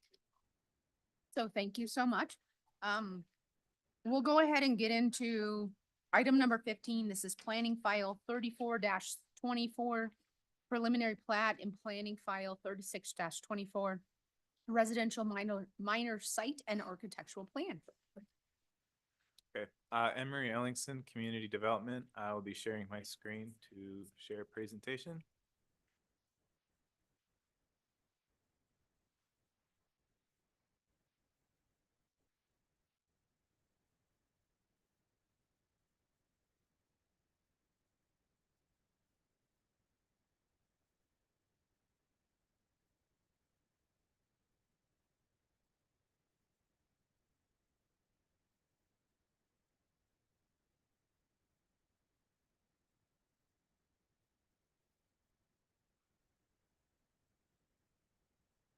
Brian, how do I make this full screen?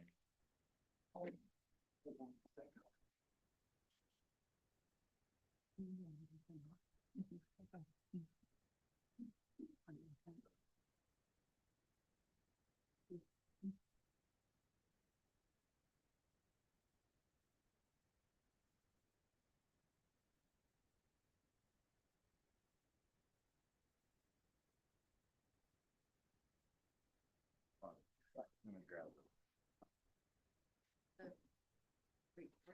We'll do so it's full screen. It's loaded.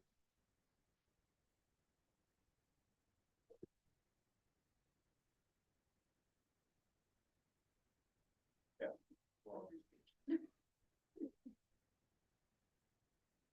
yeah.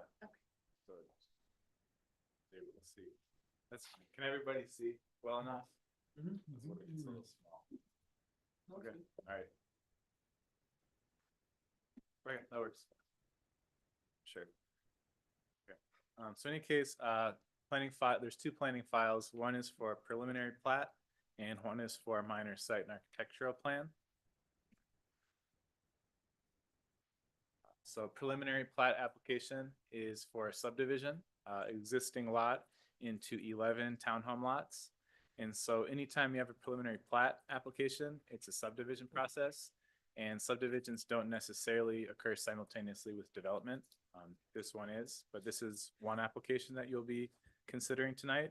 And then the second application is for the development side of it, the residential minor site and architectural plan for the construction of 11 townhomes. So this right there is a site plan. Just a little bit about process. So again, you have two application items tonight that you're considering that go along together through the process. Here is an aerial showing the site location. So it's on Overland Drive within the Overland Drive neighborhood. So a couple site photos, aerial photo of the existing site. There are two structures on the property, each of which 2 units. So currently there's 4 residential units on the property. So I'm going to talk about the minor site architectural plan and the criteria. And then second, I'll talk about the preliminary plat. And so for action item 1, consideration of the minor site and architectural plan, staff is recommending approval with findings and conditions described in the staff report. And as council, your options are approve the item with additional conditions, deny the application, or continue the application. And those are the same actions available for the preliminary plat as well. So just a little background, there's going to be 2 separate buildings, Building A and Building B. Building A has 5 units. Some description here. Building B has 6 units, one of them being an accessible unit. And then the footprints of the building match the lots that are on the townhome lots in the preliminary plat. And so as far as the zoning district, this property is located in the RH Residential High Density Zoning District, which allows a multifamily townhome development by right. And so you can see this zoning district surrounded by residential to the south. It's actually railroad right away to the north, and then the river, and then Roaring Fork on the east side as well. So it's bounded by the river on 2 sides. These are just some more site photos of the property along with the right-of-way. Just another shot of the site plan showing parking and then the 2 buildings with the space in between. And so just to review, there are 4 criteria for a site and architectural plan. One is that the plan is consistent with general purpose and intent of the code. 2 is that it's consistent with dimensional design standards of the code. 3, that it's consistent with any previously approved land approvals. And then 4 is that it's consistent with the comprehensive plan. So I'll go through each of these. So 1, consistency with general purpose and intent of the code. So again, being in the residential high density zoning district, that is an allowed use. So it's consistent with the purpose. 2, consistent with design standards. And so this table is included in your packet. It was pulled out a lot of different design standards that exist and how this project meets it. I'm going to talk specifically about a couple of these. First being parking. And so for a townhome development, it's a multifamily development, parking's required at 1.5 spaces per unit.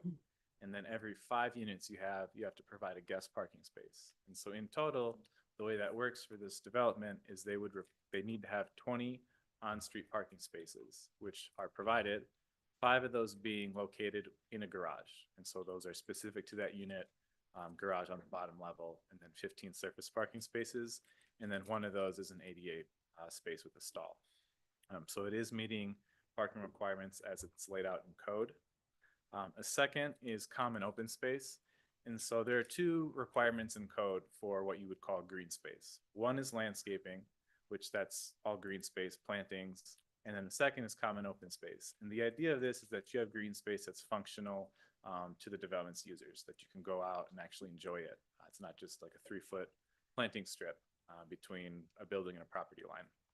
And so there's several different areas that you can have that goes towards this requirement. For a multifamily dwelling unit, 20% of the development space, the development site has to be this common open space. And so that requirement is 5,122 square feet, and the applicant is proposing 5,790 square feet. So they are meeting this requirement. This next slide shows the comparison between the 2. And so all the areas in the green are areas that count towards the landscaping requirement. And then on the right, you can see the purple and the orange. That's all the common open space. And so not every landscaping area goes towards the common open space, but in these different areas in the front, middle, and rear of the property, they're meeting that common open space requirement. With one thing, the orange represents, that's a stormwater area. And so that only counts 75% of that area towards the total. So if you have 100 square feet, that happens to be a stormwater area, only 75 could count towards the total. So that's why there's the 2 colors. But it does meet that standard. A second thing is height transition. And so when you have a new building that is 1 story or taller than a neighboring one, there are some design standards that are required to basically have some height transition, relate to the nearby properties. And so in code, there are 4 described here. At the time of Planning and Zoning Commission and with the original application, the designs did not meet this height transition. Since then, the applicant has submitted drawings to staff, which do meet it. And so this gives you a visual. In the photo, the brown house on the right with the red car in front, that's the neighboring property. And so that's going to still be there. And then on the left is where the development is going to occur. And so you can see that drawing. Cursor. You can see my cursor. Anyway, you can see on either end of the building, it does change in scale to relate to the neighbors. And then this next drawing, this is what's been submitted. So this meets those 4 specific requirements of having height transition. And so this is going to be on the east side of building B, in that rear building. Another item is sidewalks. So typically with new development, sidewalks are required. There are times when an applicant can pay a sidewalk fee in lieu. And as Public Works Director Matt Langhorst described, this area, the engineering department is going to be surveying, doing a lot of right-of-way work. And so the idea behind why this is being accepted in this case is that you would not want the applicant to put in a sidewalk if after all of engineering's planning and studies show that they don't want that there. So the idea is that this fee in lieu will be accepted, and that goes into a specific fund that is used only for pedestrian improvements. So that is an aspect of this project that's a little different. And then criteria number 3, consistency with any previously approved land use approvals. So there are none for this development site. And so this criteria isn't really applicable. And then 4, consistency with the comprehensive plan. So the property as shown in the future land use map in the comprehensive plan was identified as multifamily residential. So that could be anything from single family residential, which exists in the neighborhood, to multifamily dwellings. So as I pointed out before, there's a lot of different uses in this neighborhood. So single family duplexes, and then like this unit being multifamily. So here are some goals from the comprehensive plan that this development would meet. Compact urban form. This project would include affordable units as it is required to meet the inclusionary zoning. And so adequate development of workforce housing, provide diversity in housing types. So the fact that they're townhome lots provides diversity in housing types, and that they could possibly offer opportunities for home ownership, and the fact that those lots are legally established. It's not just an apartment building with one owner. So reviewing agencies, engineering department reviewed the plans, had some comments for the applicant for items for stormwater drainage and utilities. Public Works did suggest the applicant could install a fire hydrant in the right of way to help with coverage in the area. That would not be required, but it was a suggestion. And then fire department just had comments on adding a fire riser room, which is actually shown in the plan. That's for sprinklers and your water line. And just a little bit on public notice. So this application, since it was a preliminary plat, it was required to have a pre-application neighborhood meeting. And so that was a meeting that the applicant put on. They were required to notify the neighborhood first. And then they had a meeting with, I think 4 persons from the neighborhood showed up. Minutes from that meeting were included in your packet. And so that was November 7th. And then they applied. And then the rest of it is all the required public noticing. So multiple postings in the newspaper, mailings, and then also signs posted on site. And then just for reference, whenever a public notice goes out for a development, the requirement is 300 feet from the subject property. And so every property in green would have received a letter. Now it's important to note that some areas in this Overland neighborhood wouldn't have got a letter because they're more than 300 feet, but they're very much still part of the neighborhood.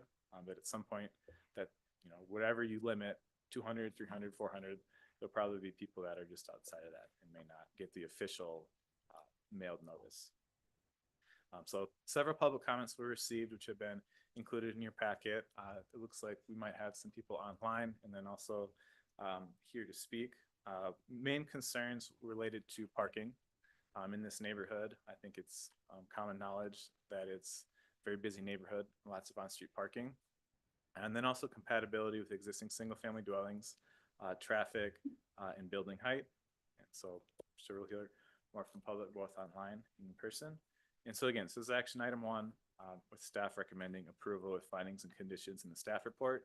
And then as a reminder, just as an alternative motion, if you are finding for denial, these would be the criteria. Provide your findings as to why for denial. And so that's the site plan. So that's the development piece of it. And then the second application item is the preliminary plat. And this is just for the subdivision, the creation of those actual lots.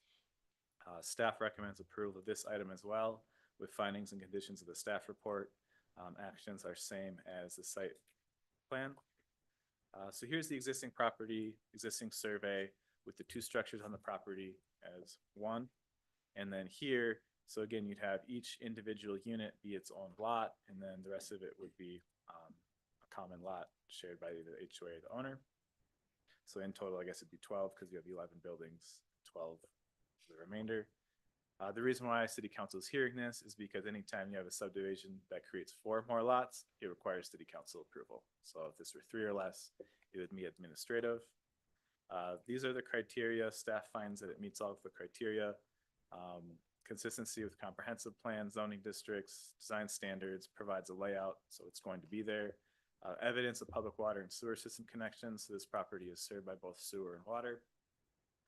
Adequately mitigates known natural hazard areas. There are no natural hazard areas as defined in code.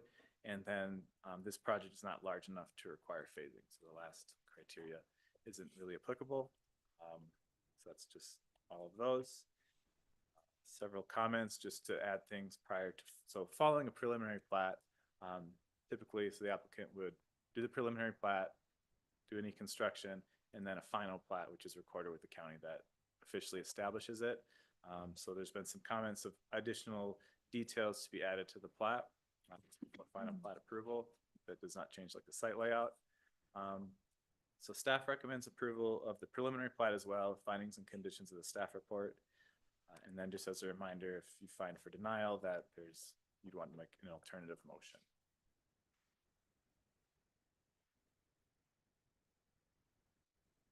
Do we have any council questions?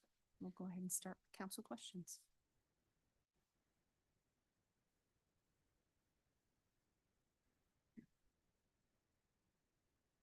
Counselor Schachter. Thanks, Emery. Two questions. One, the fees in lieu for the sidewalk.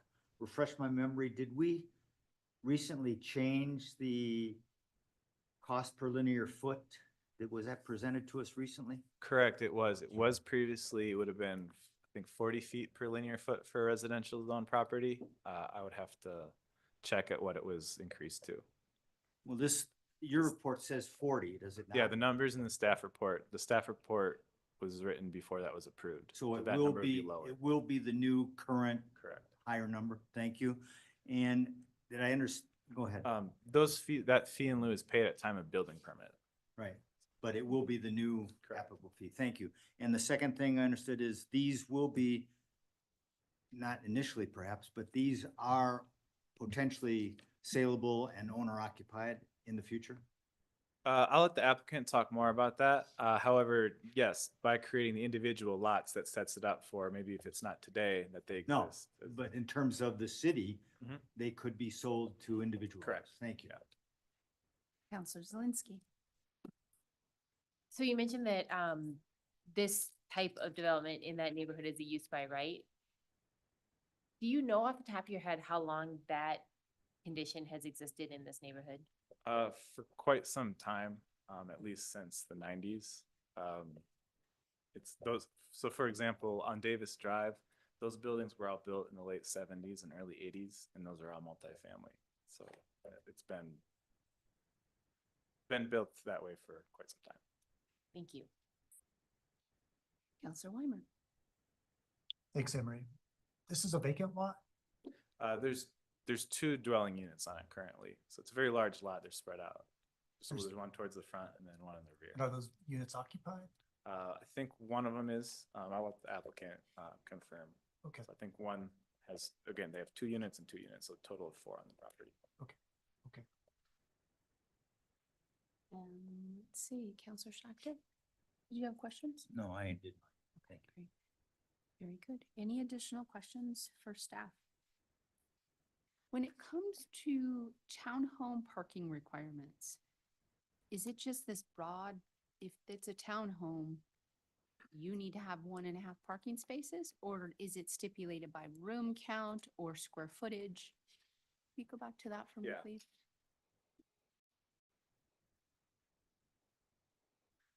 So here is, and this comes from the use table. Mhm. And so when there is a multifamily dwelling or a townhome dwelling, the requirement is 1.5 spaces per unit, and then the guest requirement per 5. So I want to add that to a future conversation that we have, that there be, that you can't have like a 5,000 square foot townhome with 8 bedrooms and 1.5 parking spots. But I recognize that for the purposes of this conversation, the applicant is subject to the development code that currently is in place, and we cannot change that. Is that, that's correct. So these are per unit. So they don't look at number of bedrooms, bathrooms, or square footage. It's Okay. simply on a per unit basis. okay, great, thank you. Counselor Schachter.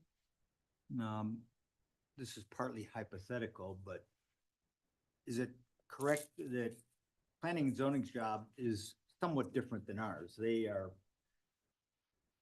more bound to the code than we are. Do we have latitude up here No. to create conditions or not?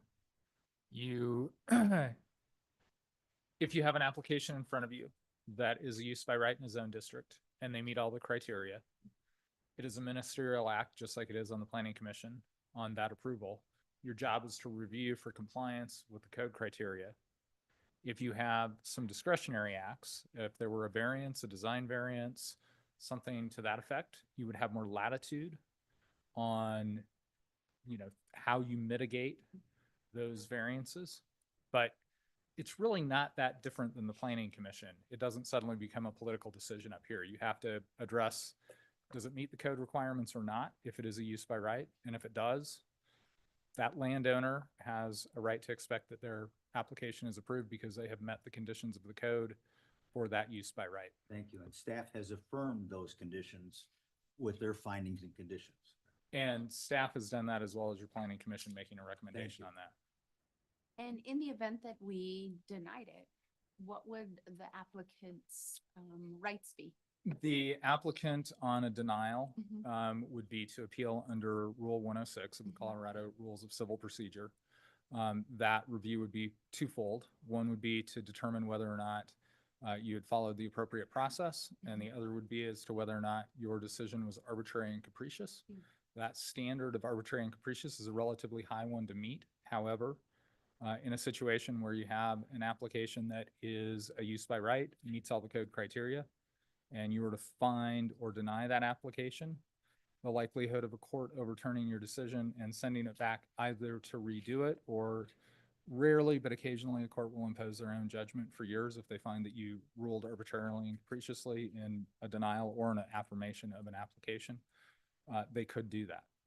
Most recently, you'll remember we were engaged in a 106 action with the BLD application that we ultimately settled a few years ago.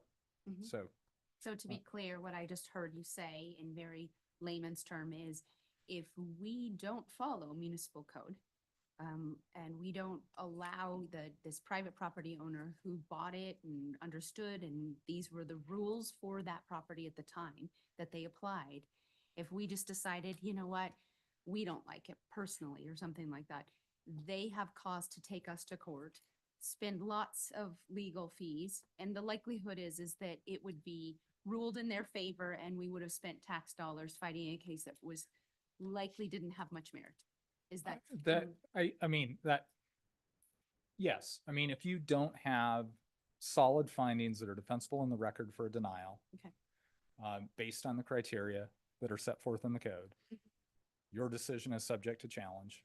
And I don't like to predict likelihoods of outcomes, but certainly it would be subject to challenge. If you cannot articulate why it doesn't meet, or it does, frankly. I mean, either way, you've got to be able to articulate in a decision why the application meets or does not meet the criteria outlined in the code.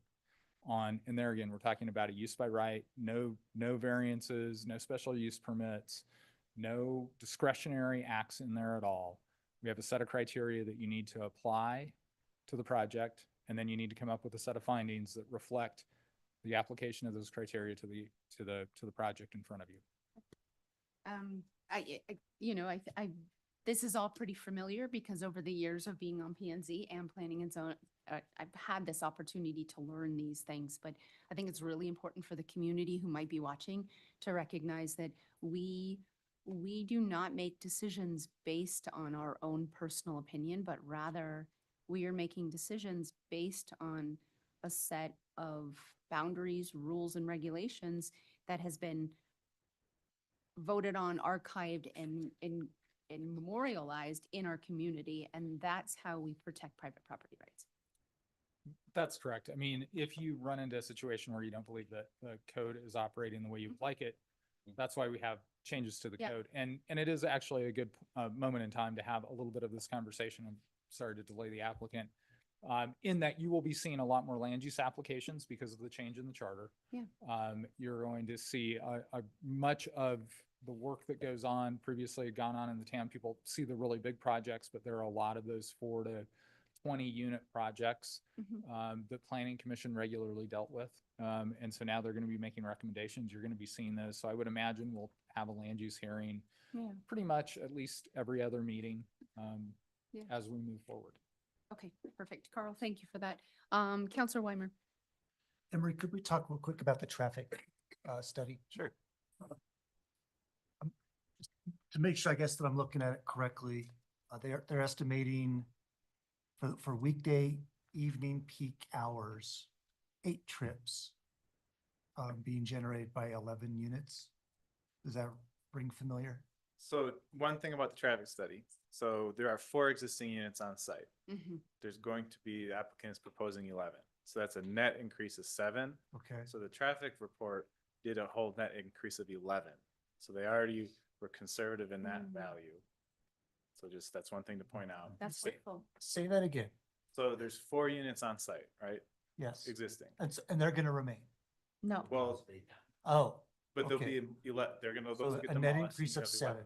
11. Yeah. So that net increase of 7 will generate the 8 trips. So the traffic study was done using 11 as a generation number. So they actually went a little over. Okay. Just to be conservative, but you are correct in yours. And you, Peak. And that was done, it's like when you have a traffic study, they look at what an AM peak would be, what a afternoon peak would be. yeah, And so the numbers, they took the highest peak that there was, that the afternoon one, and included that as what would be the increase in traffic. it doesn't, and I'm just speaking here, it doesn't feel that my gut doesn't feel like that's the right number here. And I don't know what to do about it. I guess I'm just talking, but 11 units generating 8 trips in the evening, right? So folks coming home, we're assuming 3 retirees or 3 vacant, it feels like it would even be well over 11, given grocery runs and picking up the kids from the school and, Yeah. I think he's saying that you have to, there are 4 units there, and so they're gonna be recreating those 4 units, and so they're not counting those as an increase to the traffic. but they are. No, they're not. No, so the traffic study, they did look at the 11 units. They did it as a full 11 to be very conservative in the number. Yeah. So like, that means that like 3 households are just gonna like stay at home all day. It does, Yeah. right? I mean, it may be worthwhile, I mean, 2 things. One, you're kind of, maybe focusing back on questions. You do have your city engineer and your public works director. Right. If you would like to ask some questions about methodology, because I think that's really what this I goes think to, we are. It does. It is just- how the methodology and the traffic study works so that you can understand that. That'd be great. Thank you. Yeah, anything that could help us rationalize that number, because I only bring it up because I know traffic is one of the hot buttons in that community, and I just want to make sure that we collectively feel good about this number. Yeah, hello, everybody. Ryan Gordon, your city engineer. And Council Weimer, you make a good point, right? 8 trips is different than the number of units. There are standard calculations in the ITE, which is the transportation manual, that looks at the different proportions and that travel volume. So these are based in actual fact, and it may not be apparent, but this is a standard way of calculating the trips. And it does assume a certain amount of, let's say, off-peak travel time, which may not correspond to what we necessarily think is the travel times for people. So your comment of perhaps some of the units are retirees who aren't traveling or people that are using public transportation. So there are different factors that are used to generate those numbers. Is the access to public transportation factored into the calculus in any time a traffic study is done? I think it's I wouldn't say necessarily public transportation, but those factors on the different units are incorporated in the ITE manual. So they may not be, I'm not quite sure if it's a specific to public transportation, but it does look at different modes of transportation and different usages. Okay. Because there would certainly be a difference between 11 units in the downtown core versus 11 units out in the exurbs. Correct. Right. I think one thing that I'm going to kind of go over a little bit of a tangent that we have sort of a deficiency in our code that we're looking to rectify is the difference between just number of trips generated from a place versus the impact of those trips. So for example, this development doesn't trigger a more robust study of the transportation issues. particularly congestion or traffic. So it doesn't require us to actually examine specific intersections and contemplate what the impact is to that. And again, that's something that we're looking to update into our code, but certainly the applicant followed all the rules and regulations regarding traffic. That's something that we're looking internally to say, hey, look, is there something that we can better inform ourselves on the impact of this development to the greater system? Counselor, can I ask a clarifying question that'll hopefully help? Ryan, when they're calculating peak daily, talking about a moment or an hour in time, correct? That's correct, yeah. And so if you have people returning home between 4 and 7 for 11 units, that doesn't necessarily mean the traffic study identifies that all of those came home between 5 and 6. And so that is part of that difference in 11 versus 8. Yeah, that's a good clarification, yeah. Okay, thank you, guys. That's good. Counselor Schechter. Almost forgot my question. Actually, this may have to do with not only Emery, but maybe Ryan or Matt. Not a condition on the applicant, but in a situation like this, first of all, I'm concerned as a neighborhood is, I believe, on that, particularly that northeast corner entering, is that Cowden? There, are you Cowden? What's the first entry off 8th? Which street is that? I always, Overland. Oberlin, that northeast corner. Huh? 8th, yeah. That northeast corner is a visible hazard. It's got non-compliant existing situations. I guess my question is twofold. One, Matt, you mentioned a survey of that area coming up. Is that going to take into account that intersection? And then I'll ask the second part so you can answer it. Or can we as a city, not a condition of the applicant, say that we as a city, before this CO is done, we will mitigate that corner by taking down the tree, taking down the concrete, and paying for, and I'm not speaking for council or the city, as a possible paying for the moving of that shed and fence on the pre-existing non-compliant condition at our expense, not even the owners. And there's room to do that, I believe. So I guess that's my question. 2 questions. So yes and yes, no. So the survey will show us where the property boundaries are, how that wall is related to those property boundaries, where the tree falls, where the shed falls. We have talked about that corner already, how we could flare the sidewalk out a little bit to move the cars a little farther away from it. All of those things are part of the survey and us looking at a design layout to correct the situation at Cowden and Overland. Because if you go to Overland, it is a 120-degree angle looking back the other way to try to make that movement. And all of those things need to be corrected. So yes, the survey will help us decide where those things fall, because there's a little bit of a question on right of way and where they all land, why they were constructed in the first place. And then it'll also partially fall into, you'll see in 2026, we're going to redo 8th Street Bridge. We're going to have concrete aprons, and then we'll do sidewalks there adjacent to it, which will help with the survey. We'll figure all that out. And then maybe we do it at that time, either prior to CO or around the same time. So yeah, we need to make some corrections out there. I don't know if it's a condition of approval. The intersection works the way it does right now. Adding 8 extra cars within the peak hour is not that huge of a deal. It would be a few cars outside of the peak just barely. So I'm not considering a condition of approval, particularly on the applicant. I'm just trying to clarify that there's a high probability. And before, I might have made a condition before I heard you were doing the study. But given that I'm hearing from you, there's a high probability that that corner will be mitigated significantly for visibility? yes. Thank you. See, I did get a yes in there. Any additional questions from council? I'm gonna turn off your mic there. Okay, I'm going to open it up to public. Actually, no, I'm gonna have the applicant come. Can I interrupt briefly? Counselor Shackner, this is a land use hearing. I'd really prefer whatever sidebar conversations are on the record. Applicant, head on up. And then we will open it up to public comment after that. Thank you. Good evening, counselors, Madam Mayor. You want to give us your name? Yep, Those Ben at the West. podium? Roger Giard.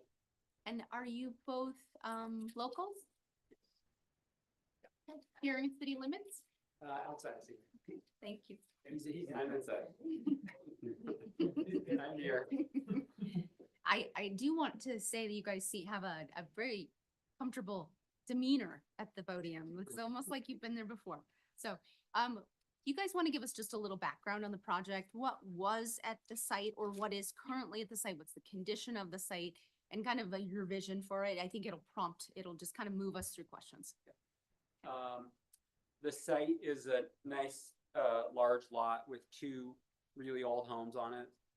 There's 2 units in each home and they're barely habitable by today's safety standards. One of the units actually, we can talk about it more, but we had tenants move out and we had Catholic Charities needed a place for a pregnant teen living in a garage, and they said it was unfit for her to live in the house. Oh. So that's kind of what we're dealing with. It's bad. And so we're going to tear them down and we're going to build some beautiful new housing that is, in alignment with the code and the views of the city and the goals of providing more workforce housing. I mean, we're trying to build what everybody needs, I sit on the Workforce Housing Advisory Board. My whole life is housing, and I live here and raise my family, and I think it's an important thing that somebody takes the reins and builds this stuff, and we have a beautiful project right here that's meeting all of the city guidelines. So, we think it's great. Okay, thank you. I'll bring it back to council for questions. Councilor Dem. Thank you. Just real quick, when do you think these units will be available for sale? We can both talk to it, but at this point, we're building them. We're platting it so that they can be sold, and they will likely be sold, but we haven't given 100% commitment to that and yet. So rentals first? We don't know if they're gonna rent. I mean, honestly, it's all an economics deal right now at 7.5% interest. You can't really rent and don't make money, and we're all in it to make a living here. So they will likely be sold. And if we get a permit this spring, summer, they'll be done in a year. Okay, cool. Thank you. Any additional questions? I think one of the biggest things that I have heard over the years of concerns in this neighborhood is parking. And so my question for you both is there any way you could potentially, I know you have met the parameters of the code, but you hear my concern, and I think I'm hearing the community concern. Is there any way to add any additional spots? We're kind of retooling one of the units, the way the site plan works right now, and I don't know if Emery could put it back up there, but we have an ADA unit in the back, and the way that is currently designed is it's a single story unit, and it's adjacent to 5 units that have garages. We're initially trying to build this as a prefabricated housing project, and for multiple reasons, we've decided not to go that way. We're going to do a stick-built project, and we may be able to change the configuration and the layout, the location of the accessible units to the kind of the south cluster, and then change that north building to have 6 identical units, in which case we could add another garage space there.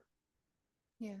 So that would get us 1. I mean, honestly, we're like, I think to answer the surface parking question, because of the restrictions to open space and landscaping and those additional criteria, this is the maximum amount of parking we could fit on the property at this time, taking those other factors into consideration. I think the reason I ask is because, and I don't likely need to tell you this, but the neighborhood has a parking issue. And while I recognize, and I think we just clarified with our legal counsel, the parameters of what our vested power and authority is, I also recognize that you will be impacting this neighborhood with 7 additional households. And the challenge to that neighborhood is off-street parking. It is managing the number of people who have cars, which we're a very car-dependent community. So, I would put it out there that if there was any way you could add additional, I charge you with being creative and coming up with additional surface parking spots. And that could even be, you know, tandem spots. I don't know what it is, but I guess that's the biggest, the community is speaking up and saying, we are feeling at max capacity with the number of people who already park on the street. So just, that's my ask. I think something to point out is, you know, a lot of the existing multifamily projects that are in that neighborhood were built before a lot of these criteria were enforced and taken into consideration. Yep. So I think this being a newer project provides far more off-street parking than what exists there for the existing multifamily. When you say off-street, you mean within the confines of your parcel. Correct. You don't mean on any of the streets. Okay, I just want to clarify, and I think that's really important for the community to hear. Yeah. Thank you. Counselor Zelinski. So to kind of piggyback on that, as I was looking at this, I'm just gonna orient myself, where the 6 units is, that's, the back of that is the railroad, correct? Okay. And so there's nothing behind there, so you're not like obstructing anyone views or anything, so if there was a variance allowed for some of that green space on either side of that could provide, it looks like maybe you could get another 4 additional surface spots. Would that be something that you would consider if the city was? Yeah, absolutely. Okay. Yeah, there's creative ways. I mean, the obvious thing that I look at is that you could park on the street. I know that that's not a thing that anybody wants to talk about, but it's like, yeah, it's in the city right away and it's in front of the housing units. So like, there's 100 feet there. You could fit 5 parking spaces in front of the building. We don't want to talk about that. Yeah. You know, there's none there now. Right. That's because there's Okay. trees and I mean, Yeah. it's haphazard. Everybody Yeah. knows back there. It's a mishmash of different Yep. housing types. And so I think, yeah. And the other thing that's a challenge is the open space. You know, I mean, it's a great idea to be able to have that for the community members. I But it see, I confines agree the with you. site.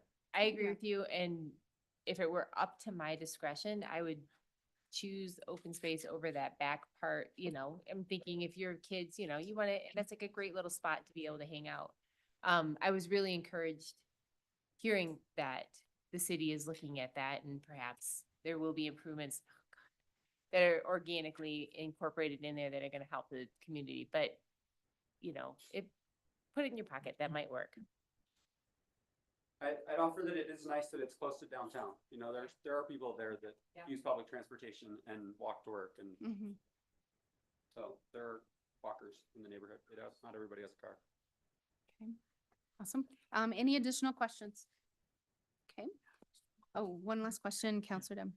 Thank you. This is probably for Hannah, actually, if I may.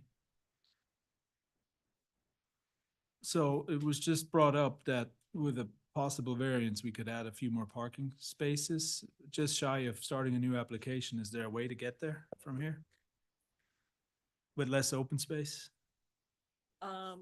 If they were to add parking spaces, as you guys just discussed, we would be putting them in non-compliance with our open space Exactly. requirements. Yeah. That's what I mean, but that's when a variance comes in and then we'd have to start all over, right?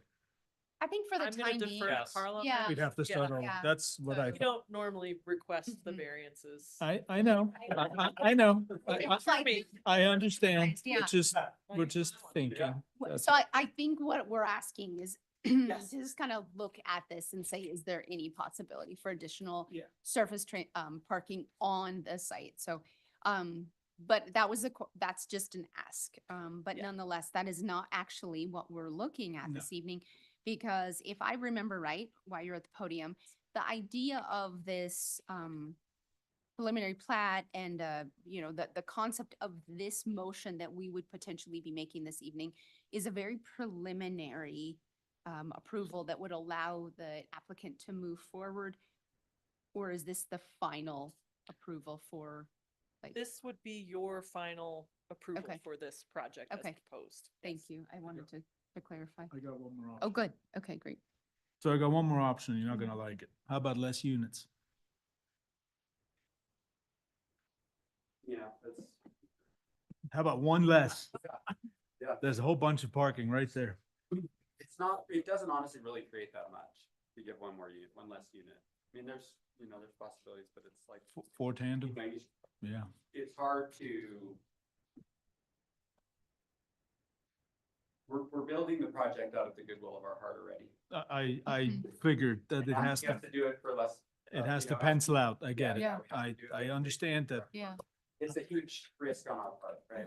We're doing a speculative development project that we hope is gonna work in an area where no one else is really delivering these mid-size Right. unit townhome projects. And for that size, a higher density is required. Otherwise you don't make a penny. I get it. I understand. Okay, then I'm gonna go another route. In your HOA docs, will you be is it really well stipulated that people need to keep it to the parking that's assigned to the unit? Yeah, we're gonna work with an attorney to make sure, we have an attorney hired to make sure that our, we understand, and are sympathetic to the fact that parking is the number one concern of the community here, and people's vehicles are gonna be an issue, and so we need to manage what spaces are assigned and how that works out. Okay. We're not gonna ignore it by any means. Okay. I don't want to make it a condition, but I think that would be the only condition that I would even put on there is that the language is very specific, that there is no, you know, auxiliary parking. You can't, you know, have your boyfriend's mom's car parked in an extra space for 6 months. Yeah, absolutely. Okay. I'm going to open it to public comment. So anyone here specifically for this item this evening? Lori Chase, come on up, 3 minutes at the podium. Please just give us your name and if you live in city limits. Lori Chase. I live in city limits. In fact, I live next door to one of Ben West's properties and he's a great neighbor. I do agree. I really appreciate your concern for our neighborhood because it's kind of, we felt neglected for a long time.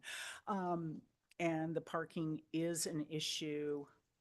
I really appreciate the fact that those homes are going to be replaced with something that looks really good. Yeah. I must add though, that there are in those units, and I know them because I've used them to help me work. They don't have driver's licenses because they lost them because of drunk driving. So there's 2, possibly 3 less vehicles being driven from those current structures. That's all.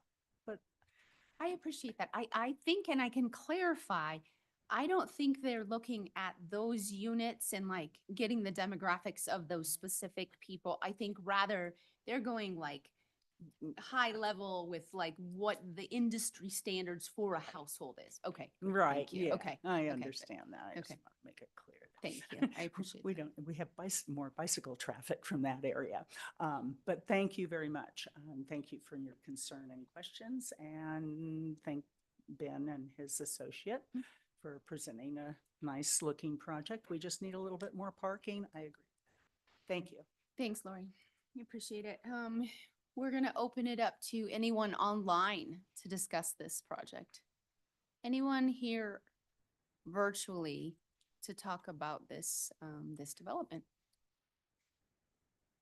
Okay, I'm gonna close public comment. I'm gonna bring it back to council for a motion. I'll call on Counselor Schachter first.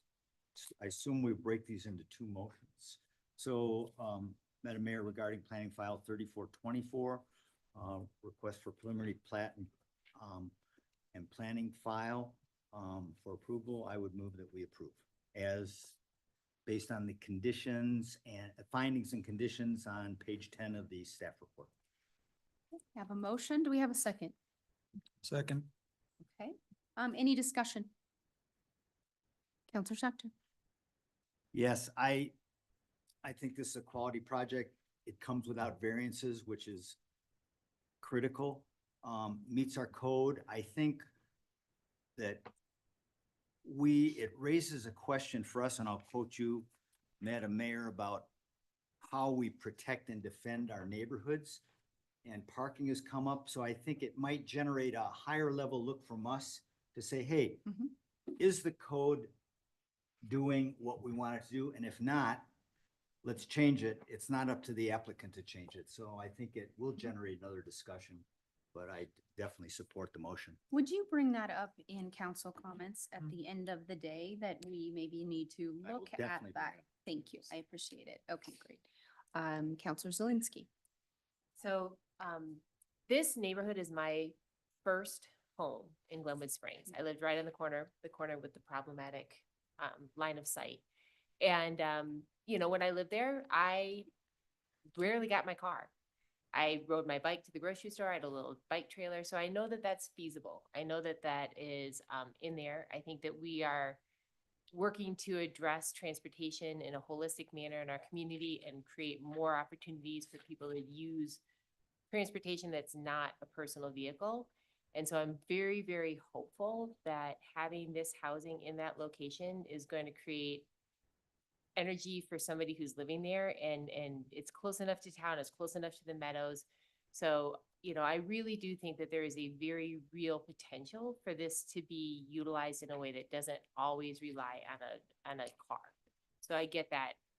That said, a lot of our jobs are outside of our immediate area, and I did get in my car to go to work, you know, during that time.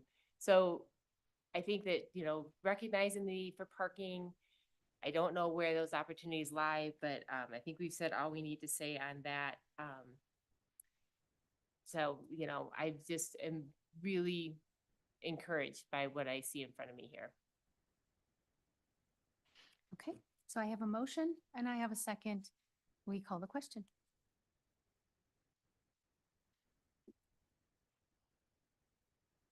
It passes. It's unanimous.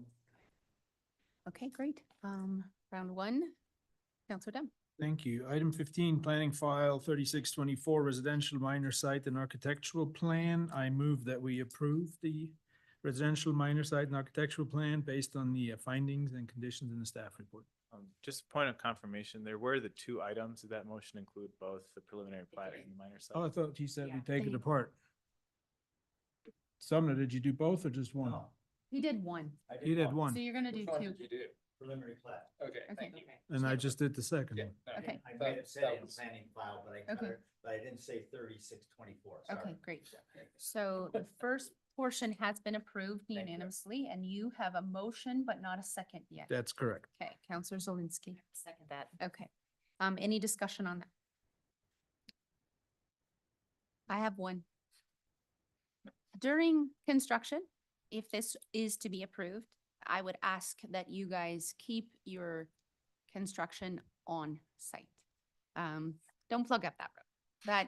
That road needs to stay clear. It's already a substandard road. Be hyper vigilant. And that is, we have a hard job up here. And you can make us not look quite so bad. That we are likely going to approve this if you guys work with the community like it's your community. You are deeply impacting all of them, and although we appreciate the housing, we would really appreciate your diligence in recognizing that it's a neighborhood. So, let's call the question.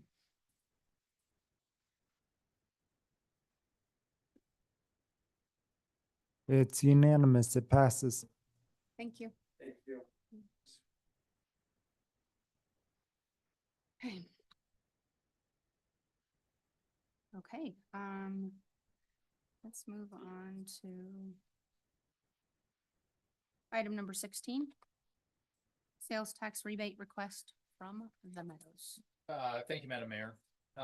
We had a work session this afternoon where we talked in general terms regarding sales tax incentives, and agreements that we've used historically, ones that have worked, ones that we've approved but haven't gone forward, for various reasons. What you have in front of you tonight is a request from Miller Realty, they're actually WMG Meadows LLC, out at Glenwood Meadows. They are looking at trying to fill the vacant Bed Bath & Beyond site, with a new retailer. That retailer and lease have not been signed or announced yet, and I apologize that that is oftentimes the case with national retailers. That having been said, I know there was some discussion that you may want to continue this and make that a condition of even considering a sales tax agreement, that is announced, or that's part of your consideration. What we did provide for you in the memo is so you would understand what the anticipated sales taxes from that business would be. I know from a staff standpoint, we've kind of looked at it. We don't see it as a cannibalization really, in terms of the data that we do have. With all of that having been said, the representative from Miller Realty unfortunately was on but couldn't stay on. Did let me know that the 6th would be fine if we need to move it to there. So anyway, I do think that the one piece of this that is important is whether or not, I mean, we're going to have another one that same night, right? You guys have been very interested in filling spaces, empty retail spaces. This is one of the tools that we have. I think really part of this is this a tool you want to continue to consider using or not. We had some some discussion. Councilor Godus wanted some very detailed information, and we had a brief kind of sidebar about kind of what the metrics are of success or what metrics need to look like. I don't know if you want to punt on all of these until you decide what those kinds of metrics are that you want to work. I mean, there's a lot of choices you have here, along with just potentially continuing this over to the 6th. But I do have, like I said, we have 2 pending requests, this one and one coming in that was going to be scheduled at the next meeting. So we kind of need to decide if we're going to entertain them or if we're going to push them off, or, maybe give us some guidance tonight as to what kind of criteria, how you want us to evaluate those to present them to you again at the next meeting. So I'll start this with questions. So if you've got questions, we'll go ahead and open it up. No question? Okay. Counselor Dem, do you have questions? Yeah, No? just a quick question. Great. You said guidance in moving forward. Does that need to come in form of a motion? That would be super helpful if I knew where you guys were at, what you wanted to see, right? Because from our standpoint, I mean, we, Steve or I or Hannah get requests, we have discussions with people. The best we can do is say, here are the things that we think that council's going to want to look at, in terms of, how much are you requesting, why you're requesting, what's the performance of the potential tenant, if you have them locked up or not. But, those kinds of things we try to evaluate, so that we can take a look at, particularly both, whether we view that it's a needed add to the system, whether it's actually adding new sales tax dollars or not. That helps us in kind of how we do our evaluation. But I'd really like to know what you guys want to know, so that I can have both of these potential applicants either go away or come back with more specific information. So we could move forward with a motion directing you to possibly keep these negotiations for sales tax rebates in place, and then give you details on what we want to hear and what we want to see in the comments. Okay. And tonight, do we have any idea on this one? If we were to just, take a risk and move forward, do you have any idea what it would, or any estimate of what it would contribute to our general fund after the rebate like annually or? Yeah, I mean, I think based on the 160, I mean, I can't break it out by fund. Steve can do that, but we're looking at between 160 and $200,000 in annual sales tax revenue. So, that split underneath the proposed split would be 50-50. So, So like 80 to 100,000. Yeah, so it per would year. pretty much cover all the money we've spent tonight. It would Like, if we did it like that, yeah. It would cover all the money you Yeah, spent tonight. okay, yeah, I mean, so far, the night is still young. It's not quite night. Yeah, it doesn't all go, I recognize, it doesn't all go to the general fund. But, I think that something we need to consider is that let's stick to questions, and then we'll Okay, comment. Go ahead. I think that kicking it to next, certainly since the applicant isn't even here, I think we need to have the applicant here to make the request of us. I would also request that the applicant bring the potential retailer as well, so we can understand that business better, if possible. And I think it's actually great to have kind of a larger conversation about this as well as the Safeway property in the same meeting. To kind of just talk about how we want to do it, because talking about this just as a one-off without kind of talking globally about like, well, I guess, what does that mean about that? And is that the right thing? So I think it's great to have it on the same night, actually, as a function of an intention. So with that, I'll make a motion that we, Oh, hold on. Can you wait and give everybody, I've got lots of mics lit up and I want to hear a few more comments before. I just was going to make a motion that we just delay it till next week. Yeah, and I would like to hear from others, including me, on whether or not, and so let me just. I'd like to make a motion. Why can't I make a motion? Mhm. Yeah, you can't stop a motion. I'm gonna make, Counselor Sexton. wait, you can't, wait, hold on. I think it's out of Really, order. truly.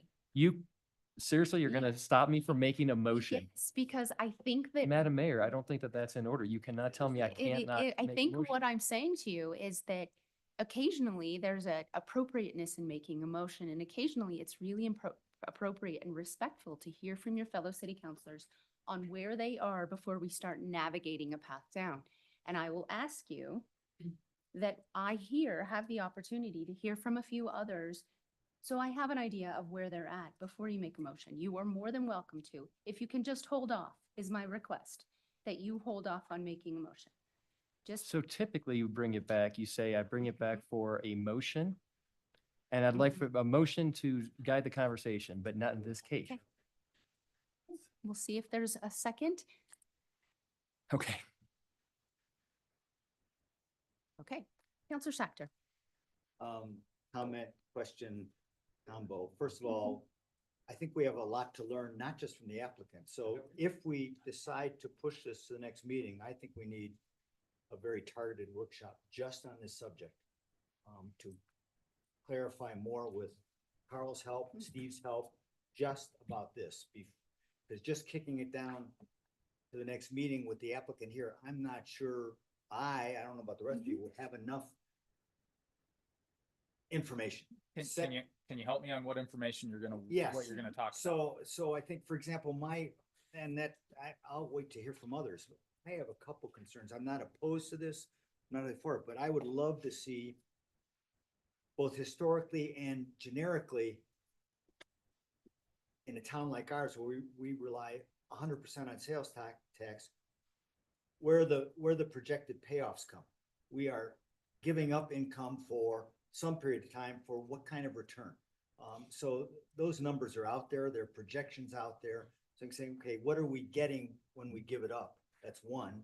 And new to me would be more information about how to use that, what was the word, not pie, the cannibalization statistics. At least what we know at this point, how it impacts net gain as far as also local business. Those are two things I would like to learn more about and hear fleshed out before we ever meet with a candidate. And there may be other concerns as well. Okay. Thank you. Yeah, of course. Counselor Sims. So the numbers it was in your report, Carl, indicated something like $200,000, $170,000 to $200,000 sales tax revenue, which would imply roughly $10 million in sales. I mean, obviously, I'd like to see some sort of support behind that, if at all possible, from the applicant.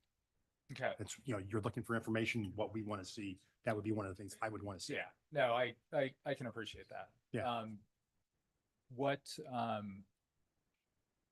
mean, I guess I would say that them giving us those numbers, you can back into, that's what their projections are. Yeah, it's a projection, Right. but it just, I what's the mean- feasibility of that? I mean, because if we're talking about some numbers that they're saying feasible, it seems a little. Yeah, what I would say in the case of our prior history with them, and I'll ask for it and I think can give that to us. I've never seen them overestimate their sales performance. They just don't. Others do, not at that center for whatever. Yeah. They're just hyper conservative.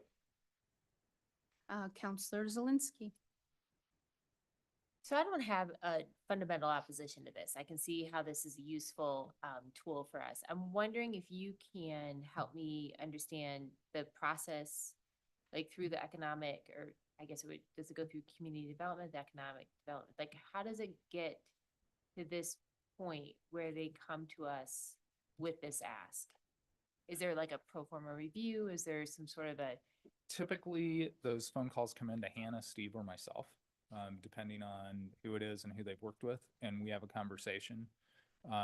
More often than not, Hannah and I will have a lot of the initial conversations because Steve has a much tighter schedule than we do about what they're proposing, what that looks like. And since we don't have a formal application process for this, it really gets down to the information that we generally ask for is what, some projections, what do you anticipate is going to happen? What the business category is so that we have an understanding. We can work through the things like how much of it is new sales tax versus not. What are the expenses that you're looking at trying to cover? How much of those expenses are you looking to cover versus what you're asking for some help with? How does that match up with what we have historically done? And so that's really that process, because it's very much we're open to talking to anybody. And I will say that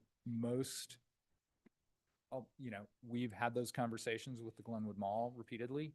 We have had those conversations with just about anybody looking at an empty space that has been empty for a while in town. They will ask those questions. so is it safe to assume that by the time it comes to us for this ask, even though we don't have an official like staff recommendation, the fact that we're seeing it means that there is at least cursory approval? Yeah, I don't know if approval is the right word, or a cursory that we. Like a nod, like a positive. Yeah, nod. like I believe the numbers that are being provided.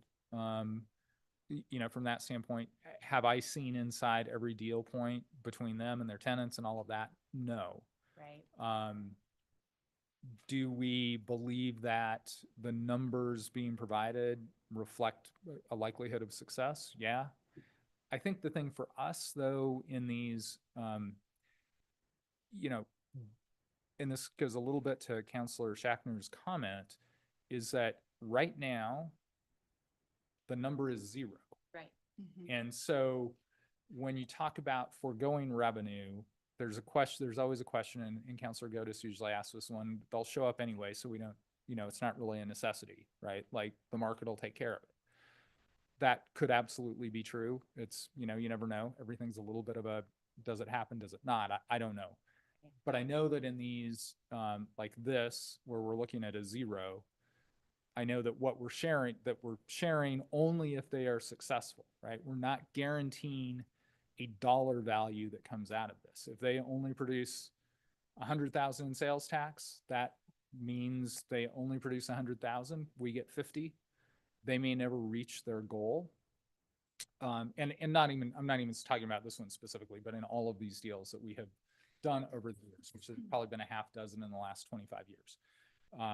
So from that standpoint, it's more of a risk assessment, right? And are the numbers, is the share back appropriate? And like we talked about in the work session, oftentimes if you're talking about the redevelopment of space that already has a sales tax base, we're not going to share in that base. We're talking about, are you creating new sales tax dollars and new activity in town? That's what we're talking about sharing in, not giving you credit for something that already exists. Thank you. And I guess one more question for Steve. Is there, other than the fact that we just don't get all the revenue, but like you said, is there any other downside to us doing this from a budgetary standpoint?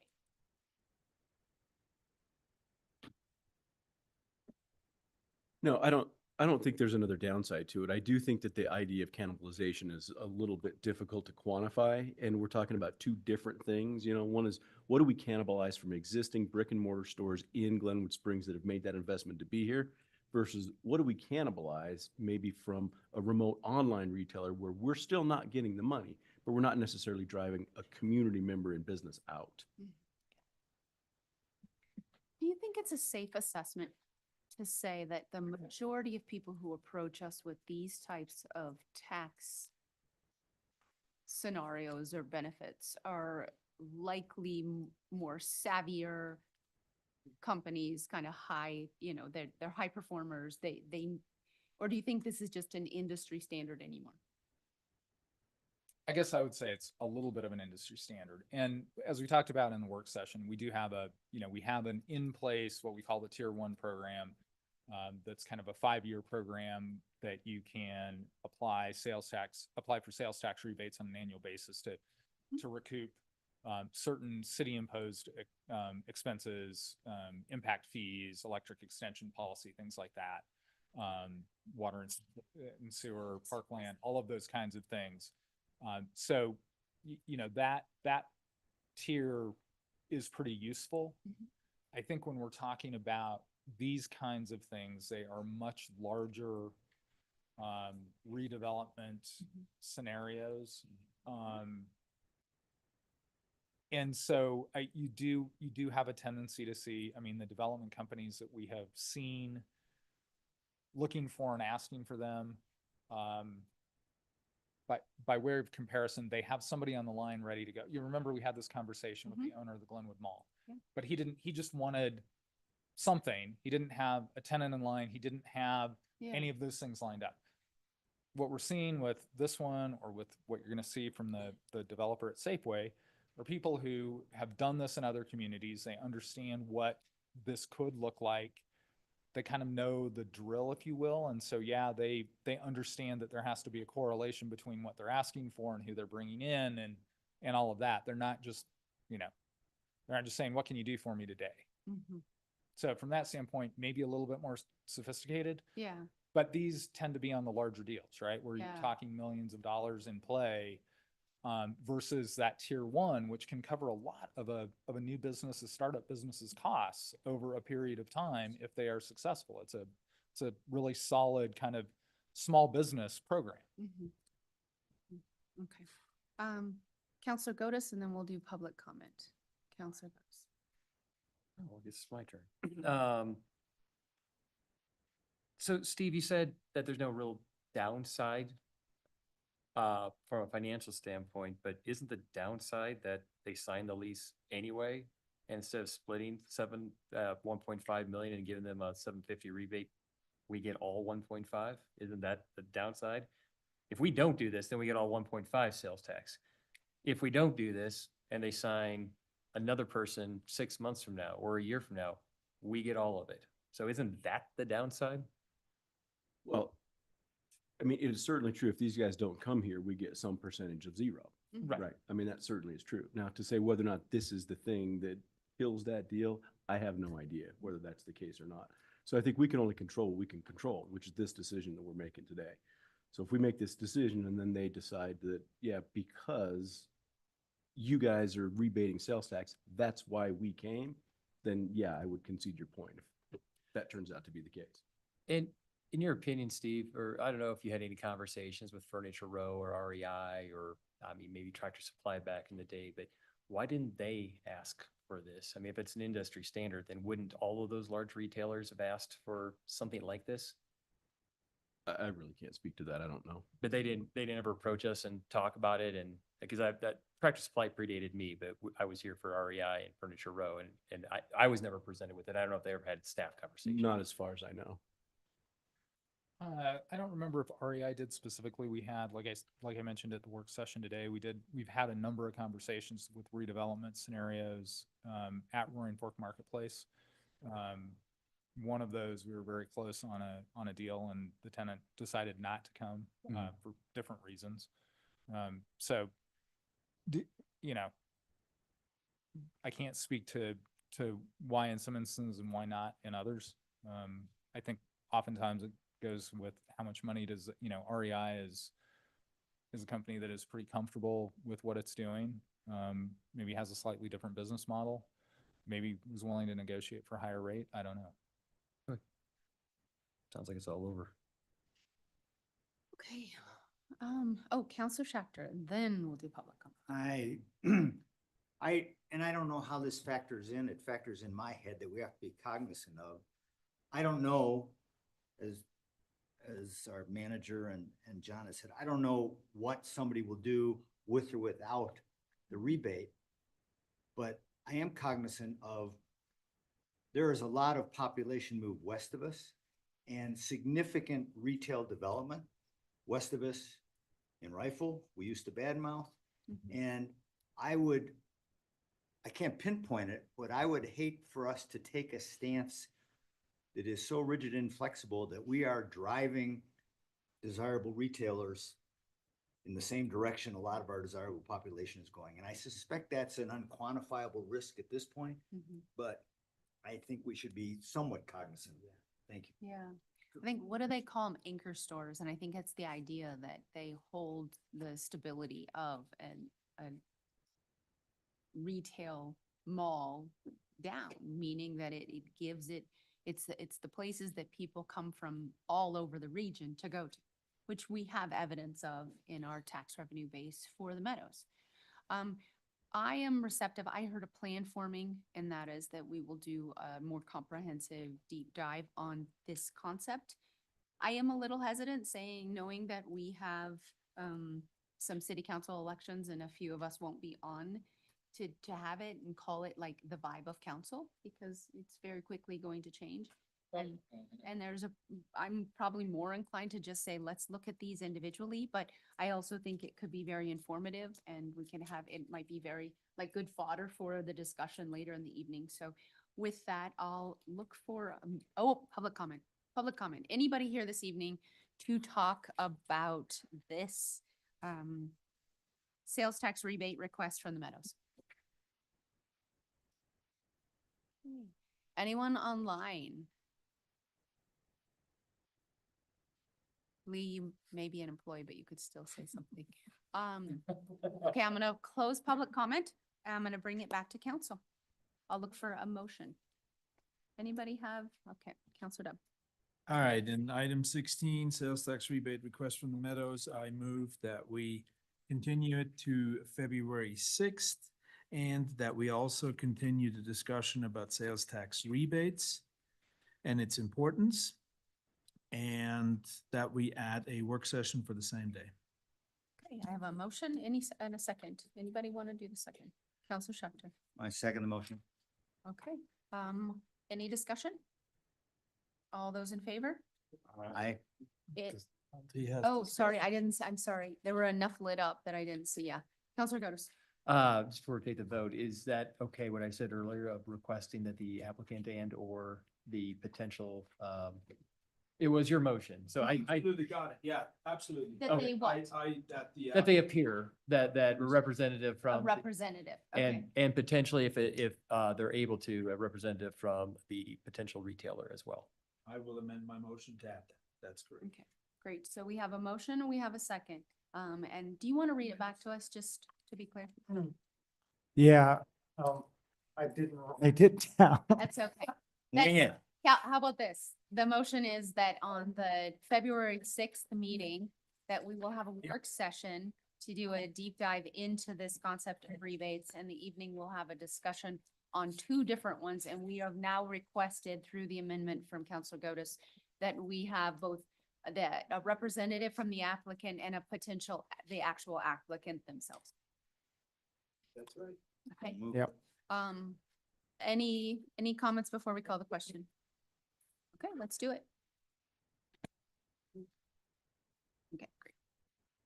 Okay, I have a question. Really? It passes. Now. Okay, go ahead.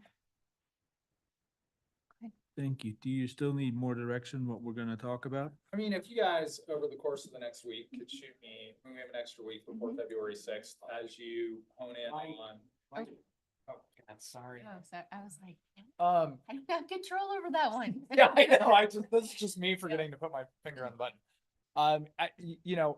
Why don't you guys individually email me as you think about this, the kinds of information you want to know, both for the work session, but then also how you would evaluate these, because I think that way we can present better information to you, and sort out, to the extent that some of that may be confidential information, how we have to deliver that to you, just because, like, obviously we don't share exact retailer, sales tax information. We're not allowed to do that.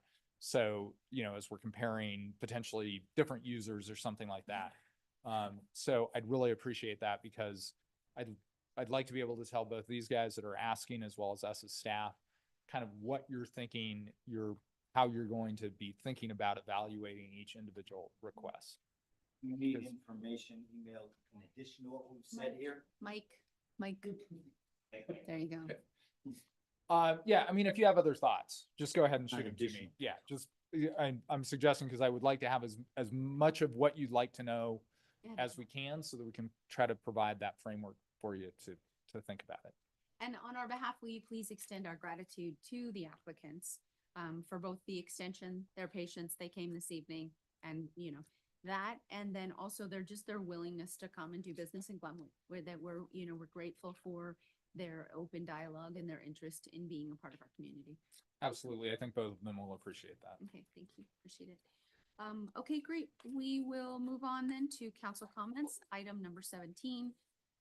Anybody have something to say? Councilor Schechter.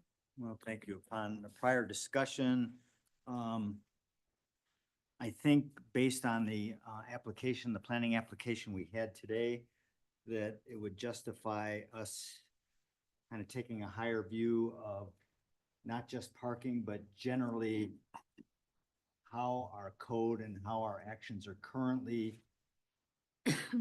affecting what we want in terms of protection of neighborhoods and the complicated mixture of traffic, growth, housing. So I think that's what you asked for. But and if you indulge me, I'm going to read a quick quote from Strong Towns. Okay. Because I think it's applicable. Understand that perfection is not possible in a system with so many competing priorities and objectives. What is attainable is a degree of stability, the harmonious balancing of multiple things simultaneously over time. That's the dilemma that we face with this issue or any other. So I think it's reasonable that we tackle it and see what we come up with. Thank you. Thank you. And, to one of our community members who spoke up this evening, there are times where development is hard and it's impactful to our community and the small neighborhoods. And yet we are getting new products, homes that are in much better condition when we had, some pretty beat up homes in this location. I think that through time, we can work on our municipal code in the same way and improve it from where we were to get to where we need to go. So thank you. Does anybody else have anything? Let's see, Counselor Sims. One of the things I recognized after tonight's meeting was how limited our toolbox is. I would love to have some sort of discussion, be it a workshop or whatever, how we can expand that toolbox, make it bigger, give us more tools to work with. And then it was good. Yeah, it was a really good meeting tonight. Yeah. I really enjoyed it. Good. Glad, and we're glad you're feeling better too. Yeah, Yeah. thanks. Counselor Weimer. Chief, would it be fair to ask for an update, maybe our next meeting or when you can? There's a couple things floating out there and maybe I've just been dazed and not paid attention. Last summer into the fall, was there the traffic management pilot? Did that happen? And was there, and then, Are you talking about the traffic incident management? no, wasn't there gonna be, sometimes I dream things. So, Traffic demand management? no, wasn't there gonna be the license plate recognition pilot last fall or Parking? for parking? Parking. Yeah. Oh. Did I say parking? You didn't, Oh, but that's okay. That's an okay. important word in this. Yeah. Sorry.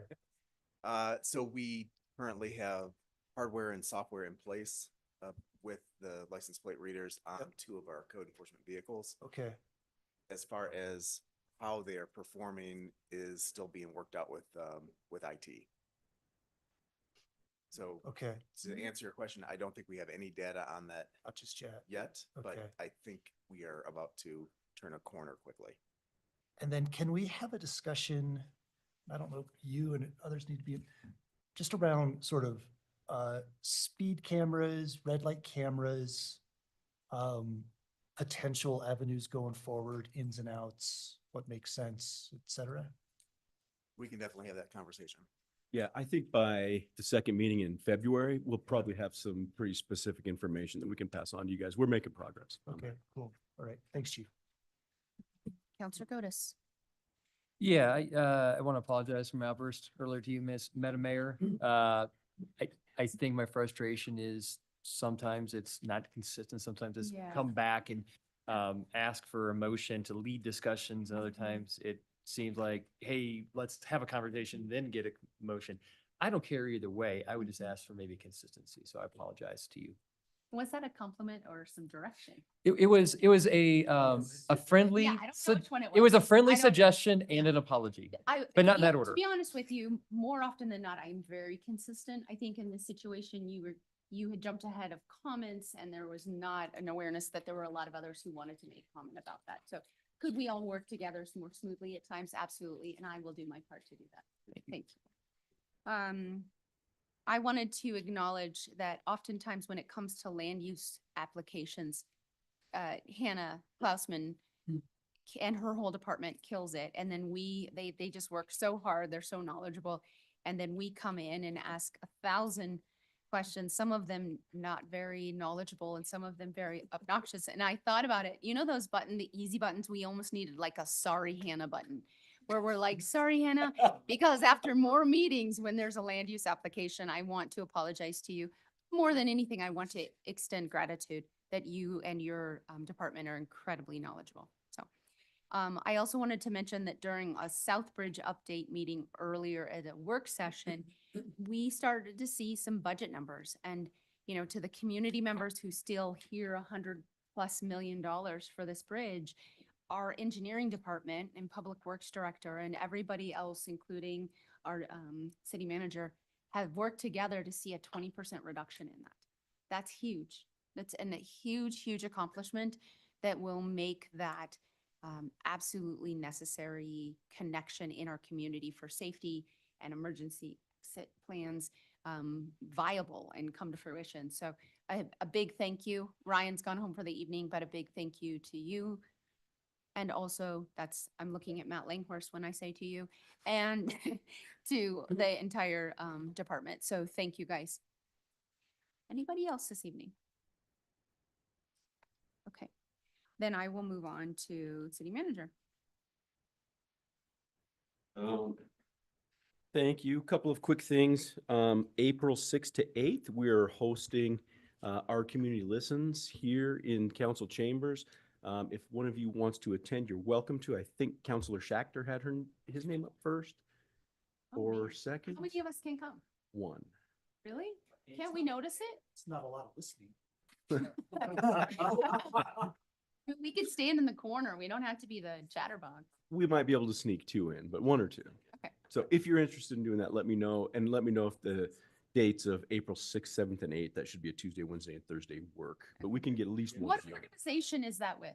That's PBS? Monday, Tuesday. Oh, PBS, right? What organization? it's called the Chapman Foundation. Oh, man. Yeah. I think we all want to be there. They're good. Okay. 8, 9, 10 maybe? Maybe 8, 9, 10. Does that sound right, Sarah? 8, 9, 10? I think that's right. Okay. Okay, so let me know. Next week, we've got a financial advisory board meeting. That's the first one we've had in a couple of months.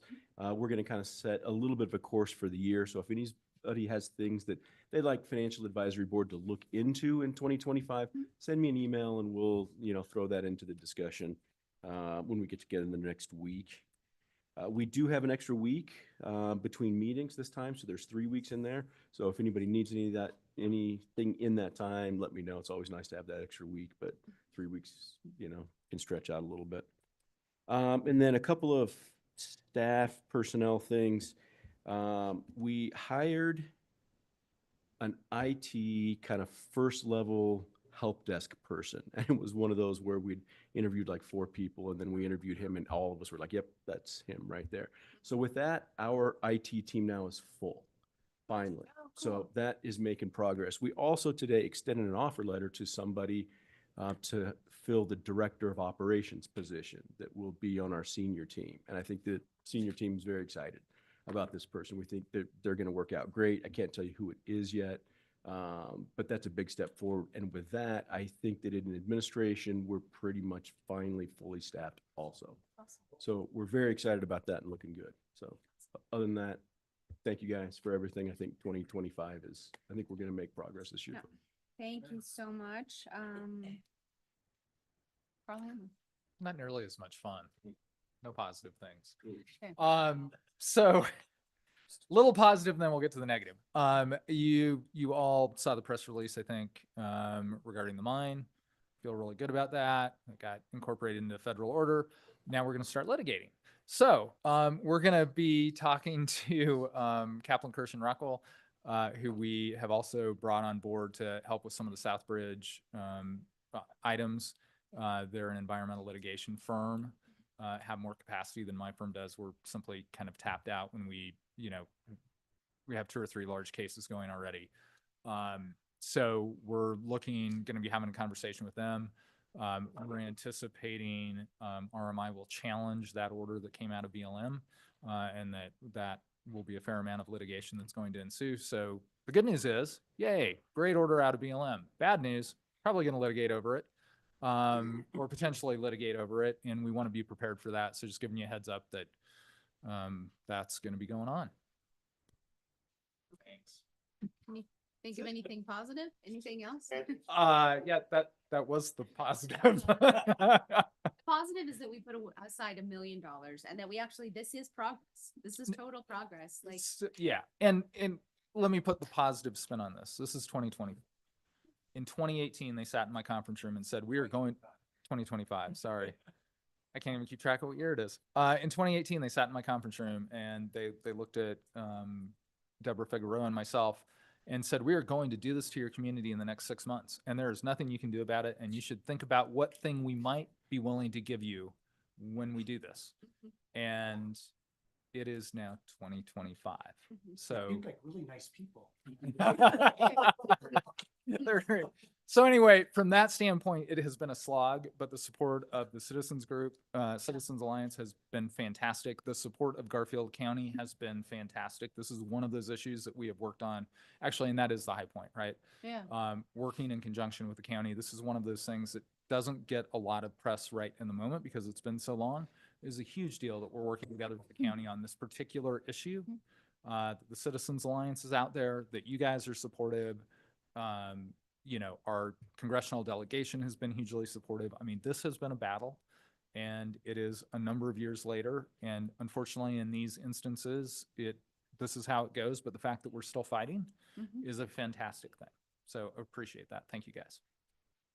would it be appropriate to try to get a roundtable here soon with the county, the Citizens Alliance, us, and maybe invite our new our congressional representative, Jefford? Yeah, we are, we're talking about how to sit down with the congressman. My understanding is he's going to be in district the last week of every month for at least the first 100 days of the new session. That's his goal, and his goal is to be meeting with people. And so that's definitely, our office is working on trying to reach out, get something set up to at least sit down with council or a portion of council to talk about this. And I appreciate that, but I think that having him see that there is support from the county and from Citizens Alliance might also be really beneficial. So- Yeah, if we could get enough time on his calendar, you'll recall, well, I don't know if you guys, like I said, I can't remember how long ago that was. When we first started into this, we met with both the senators. We drove them up to the parking lot area on transfer to overlook it so everybody could get a really good view of what was going on. And I think that was particular. I remember doing it when we did it with Senator Hickenlooper. That was one of the most impactful things we did. And then we came back down and sat down and had a conversation with a lot of those groups. But like that physically getting out there, seeing it, understanding, people being able to point out their house and the mine and the water and the hot springs, like all of that, super powerful. And so I think combination of those things, I think it would be a great thing to do. Okay, I'm going to have one of the city, do you want to, oh, sorry, go ahead. One, thank you so much for all the work you've done on that, Carl. That's fantastic. Do we have an update on the executive session topic that we had last time the West Glenwood sanitation? Not sand, sorry. Nothing super, we had a good meeting. I think everybody understands a little better. We've put in another request for information. We're hopeful that it will move forward. I think I'd like to get a response to the request for information that we did and then give you guys an update probably via, an email. Cool, thank you. Okay, Counselor Dunn. Madam Mayor, City Council social event location tonight will be. Hold on, there's something in correspondence. Oh, for God's sake, I had it all figured out. No. No, I didn't. Ray's letter of support. It's letter of support. Let's just open it up and let the world know. Thank you, Ryan. Okay, let's feel like it was. I almost feel like we need an email when there is correspondence. Maybe you can put a little flag next. Yeah, seriously. Put it on the agenda like a. Yeah. This is I'll try to figure out how to do that. letter of support being asked for. Are you guys, do you all read this, right? This is to Secretary Duffy. The city of Glenwood Springs strongly supports the Colorado Department of Transportation as they pursue federal funding for Interstate 70 Glenwood Canyon resilience, efficient and safe corridor upgrades and enhancements. It's a project, and the improvements of this project will advance regional and statewide resiliency, mobility, and connectivity to and through rural communities along Interstate 70 in western Colorado. Are you guys comfortable if we do a letter of support? Counselor Godus. Yeah, I mean, this is basically like paving, bridge joints, but they're saying, we're gonna do maintenance type thing. So I would make a motion that we support CDOT's raise grant application. Counselor Dem. Second. All those in favor? Aye. Any opposed? Motion passes unanimously. That's not Okay, full. and then I will also look for a motion to adjourn, with a mic, please. I so move. And a second? Second. All those in favor? Aye. Great, motion passes unanimously. And everyone did hear Doc Holidays, is that what I heard? Yeah. Okay.